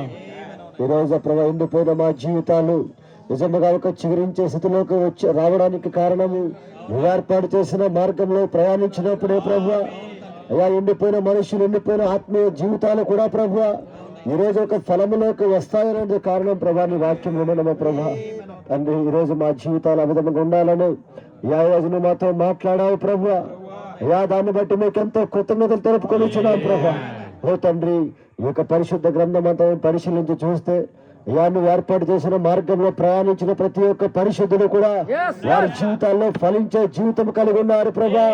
వారి జీవితాల్లో ప్రభా నీ వాక్యాన్ని కలిగి వారిగా పూర్తిగా చనిపోయి నీ కోసం బ్రతకడం మేము చూస్తున్నాం ప్రభా. ఈ రోజు తండ్రి వారికి ఒక మార్గము, మాకొక మార్గాన్ని ఏర్పాటు చేయలేదు, కానీ వారికి ఏ మార్గం అయితే నువ్వు సిద్ధపరిచావు ప్రభా, ఈరోజు అదే మార్గం మాకు కూడా నువ్వు ఏర్పాటు చేసావు ప్రభా. తండ్రి వారికి ఒక పరిశుద్ధమైన మార్గము, ఆ యొక్క పరిశుద్ధాత్మ యొక్క మార్గము, అగ్ని బాప్తిసం పొందుకునే మార్గం ద్వారా వారు ప్రయాణం చేసినప్పుడు ఈరోజు అదే మార్గంలో మేము కూడా ప్రయాణం చేయాలని ప్రభా మాతో మాట్లాడుతున్నా ప్రభా. తండ్రి ఈ రోజు నువ్వు ఏర్పాటు చేసిన మార్గంలో పరిశుద్ధాత్మ బాప్తిసం ఒక భాగమైనది నిజంగా నీటి ద్వారాను ఆత్మ మూలముగా జన్మించకపోతే ఎవరు కూడా నీ యొక్క రాజ్యాన్ని చూడలేడని ప్రభా నువ్వు మాతో మాట్లాడావు ప్రభా. ఈ రోజు నిజమే తండ్రి, అనేక మంది ఈ మార్గంలో ప్రయాణం చేస్తున్నామని చెప్పుకొని కూడా అనేక మంది మోసపోవడం మేము చూస్తున్నాం ప్రభా. శత్రువు తప్పుగా వారికి నడిపిస్తూ దేవుళ్ళలోనే ఉన్నామని ప్రభా ఒక తండ్రి భ్రమపరిచే విధముగా తీసుకుని వెళ్ళిపోతున్నాడు ప్రభా. వారు ఏ విధముగా వెళ్తున్నారు, ఎటువైపు ప్రయాణం చేస్తున్నారో ప్రభా తెలియకుండానే శత్రువు మోసగించుకుంటూ తీసుకెళ్లిపోతున్నాడు ప్రభా. మాకైతే మీ కృప ద్వారా ఈ చివరి దినముల ఒక ప్రవక్త ద్వారా ప్రభా నువ్వు మాకు నీ యొక్క మార్గాన్ని బయలుపాటు చేశావు ప్రభా. నువ్వు ఏ మార్గంలో ప్రభు నడుస్తున్నావో మాకు కూడా ఆ మార్గాన్ని నువ్వు మాకు చూపించావు ప్రభా. నువ్వు ఏ మార్గం ఇష్టపడుతున్నావో ప్రభా ఆ మార్గాన్ని తేటగా నువ్వు మాకు చూపించావు ప్రభా. తండ్రి ఈరోజు నీ సన్నిధిలో ఉన్నామని చెప్పుకుంటూ నీ పరిశుద్ధాత్మ యొక్క బాప్తిసం మాకు జరగకపోతే అయ్యా తిరిగి జన్మ అనేది మాకు జరగకపోతే ప్రభా నిజముగా మాలో ఉన్న క్రూర మృగాలు బయటకు వెళ్ళిపోకుండా ఇంకా అది మాలోనే నివాసము చేసుకుంటూ వాటితోనే మేము నడుస్తున్నామని ప్రభా ఈరోజు నువ్వు మాతో మాట్లాడావు ప్రభా. అయ్యా నిజంగా ఈ వర్తమానంలో కొనసాగుతున్నామని చెప్పుకుంటూ మేము క్రైస్తవులమని చెప్పుకుంటూ మాలో ఇక క్రూరమైన జంతువు స్వభావాన్ని మాలో ఉండకుండా ప్రభా నువ్వు మాకు సహాయం చేయి ప్రభా. అయ్యా నిజంగా మాలో ఉండే కోపము, మాలో ఉండే అసూయలు, మాలో ఉండే స్వార్థము, మాలో ఉండే పాత స్వభావము ఇంకా మాలో ఉన్నట్లుగైతే ప్రభా ఈ నూతనమైన ప్రభా మార్గంలో మేము ప్రయాణము చేయట్లేదని మాకు మేముగా ఇంకా మోసగించుకునే వారముగానే ఉన్నామని ప్రభా ఈరోజు రూఢిగా ప్రభా నువ్వు మాతో మాట్లాడావు ప్రభా. మాకు ఒక నిశ్చేతను ప్రభా నువ్వు మాకు చూపించావు. మా పాత జీవితం ఇంకా మా లోపల ఉంటే ఈ మార్గంలో మేము నడుస్తున్నామని చెప్పుకుంటున్నామే గాని ప్రభా ఆ మార్గంలో మేము నడవట్లేదని ప్రభా అయ్యా నువ్వు తేటగా మాకు ఒక ప్రభా ఒక నిరూపణ నువ్వు మాకు ఇచ్చావు ప్రభా. అయ్యా నిజంగా పరిశుద్ధాత్మ ఉంటే మా జీవితం ఏ విధంగా ఉంటే నువ్వు మాకు చూపించావు ప్రభా. అయ్యా మా పాత తండ్రి ద్వారా వచ్చిన ఈ రక్త సంబంధంగా వచ్చిన మా తండ్రి ద్వారా వచ్చే గుణము మా లోపల ఉండదని ప్రభా నువ్వు మాతో మాట్లాడుతున్నావు. అయ్యా నిజంగా ఈ మార్గంలో నడిచితే అయ్యా పరలోకం నుండి వచ్చిన మా తండ్రి అయ్యా నీ యొక్క ఆత్మ మా లోపల ఉండి నీ యొక్క గుణాన్ని నీ యొక్క స్వభావాన్ని నువ్వు చూపించేవారుగా ఉంటామని ప్రభా నువ్వు తేటగా నువ్వు మాతో మాట్లాడావు ప్రభా. ఈరోజు ప్రభా ఈ రాజ మార్గము ఇది నిజంగా పరిశుద్ధులు వెళ్లే మార్గమైనది, ఇది అపవిత్రులు వెళ్లే మార్గము కాదు ప్రభా. ఇది అయ్యా ఇది పరిశుద్ధుల కోసం ఏర్పాటు చేసే మార్గము ప్రభా. ఈరోజు పరిశుద్ధ మార్గంలో నడుస్తున్నామని చెప్పుకుంటూ ఇంకా ప్రభా మా లోపల క్రూర జంతువుమైన స్వభావాలు మా లోపల ఉంటే ప్రభా ఈరోజు తండ్రి ఇంకా మార్గంలో మేము రాలేదని ప్రభా మాకు మేము కానీ వచ్చామని చెప్పుకుంటున్నామే గాని ప్రభా ఇంకా మార్గంలో మేము రాలేదని ప్రభా ఈరోజు ప్రభా మేము తెలుసుకుంటున్నాం ప్రభా. తండ్రి ఈరోజు మాకు మేముగా నీ చేతుల్లోకి సమర్పించుకుంటున్నాం. ఇంకా మాలో ఉండే కోపాన్ని మాలో తీసివేయండి ప్రభా. మాలో ఉండే సింహం స్వభావాన్ని మాలో తీసివేయండి. మాలో ఉండే తోడేళ్ల వంటి స్వభావం మాలో తీసివేయండి. అయ్యా మాలో ఉండే జంతువు స్వభావాన్ని మాలో తీసివేసి ప్రభా నిజమే ప్రభా మా ప్రవక్త అన్నాడు ప్రభా అయ్యా నిజముగా పరిశుద్ధాత్మ లేని వాడు జంతువుతో సమానమన్నావు ప్రభా. ఈ రోజు పరిశుద్ధాత్మ లేకపోతే ప్రభా మేము ఆ యొక్క జంతువుతో సమానమని ప్రభా నువ్వు మాతో మాట్లాడుతున్నావు ప్రభా. తండ్రి ఆ ఆత్మని రోజు మాకు దయచేయండి. ఈ మార్గంలో మాకు నడిపించండి ప్రభా.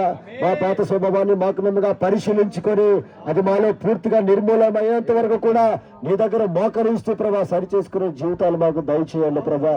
తండ్రి ఈరోజు ఈ మాటలు విన్న ప్రతి ఒక్కరు కూడా వారి జీవితాలు ప్రభు పరిశీలించుకొని నిజంగా ఈ మార్గంలో నేను ఉన్నానా లేదా, ఈ క్రైస్తవ మార్గంలో నేను ఉన్నానా లేదా అనేది ఒక్కసారి పరిశీలించుకుంటే ప్రభా అయ్యా ఈరోజు నిజంగా మా మార్గం ఏంటో మాకు బయలుపరచబడ్డం మేము చూడగలుగుతున్నాం ప్రభా. తండ్రి ప్రతి ఒక్కరికి మీరు సహాయం చేయండి.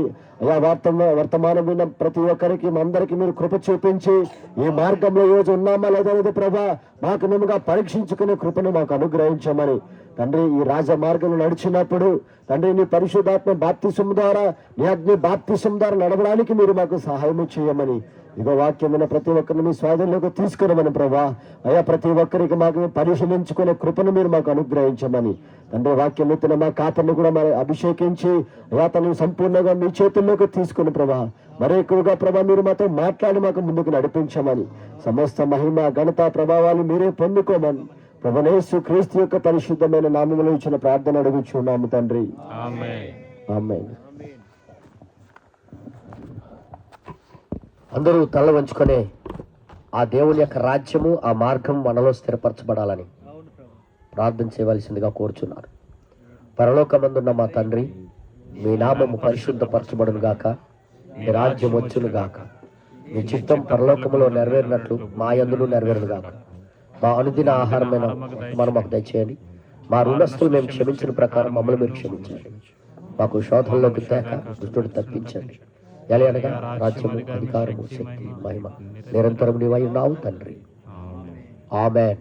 ప్రభువైన యేసుక్రీస్తు యొక్క కృప, ఆ దేవుడు ఏర్పాటు చేసిన రాజమార్గంలోకి ఎవరెవరైతే ఇష్టపడి తనకు తానుగా చంపుకొని ఆ రాజమార్గమే నాకు కావాలని తీర్మానం చేసుకున్నారో వారందరూ కూడా కృప సహాయం చేయను గాక. Amen. Amen. God bless you. దేవుడు మీ అందరికీ దీవించును గాక. మరి